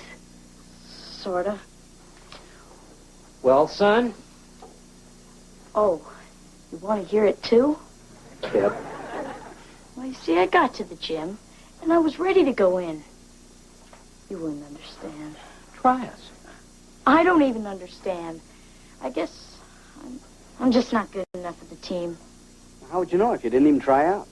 It's the same with everything in high school. The older kids get to do everything. We're just there to make them feel like big shots. Boy, I wish I was back at Grand Avenue.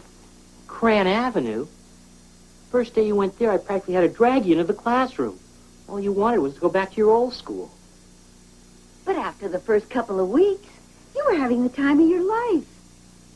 Kip, it's only natural to want to hang on to the things that make you feel secure.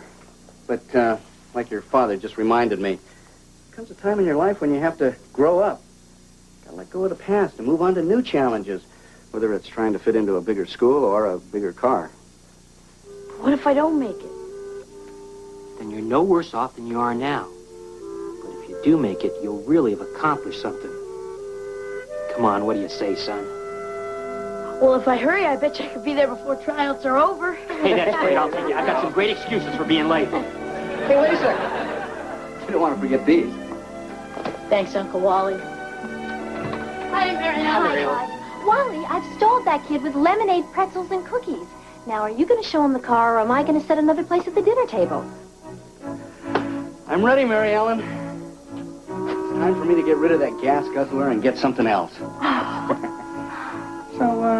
what do you think's a fair asking price? 50, 60,000? Another joke, right?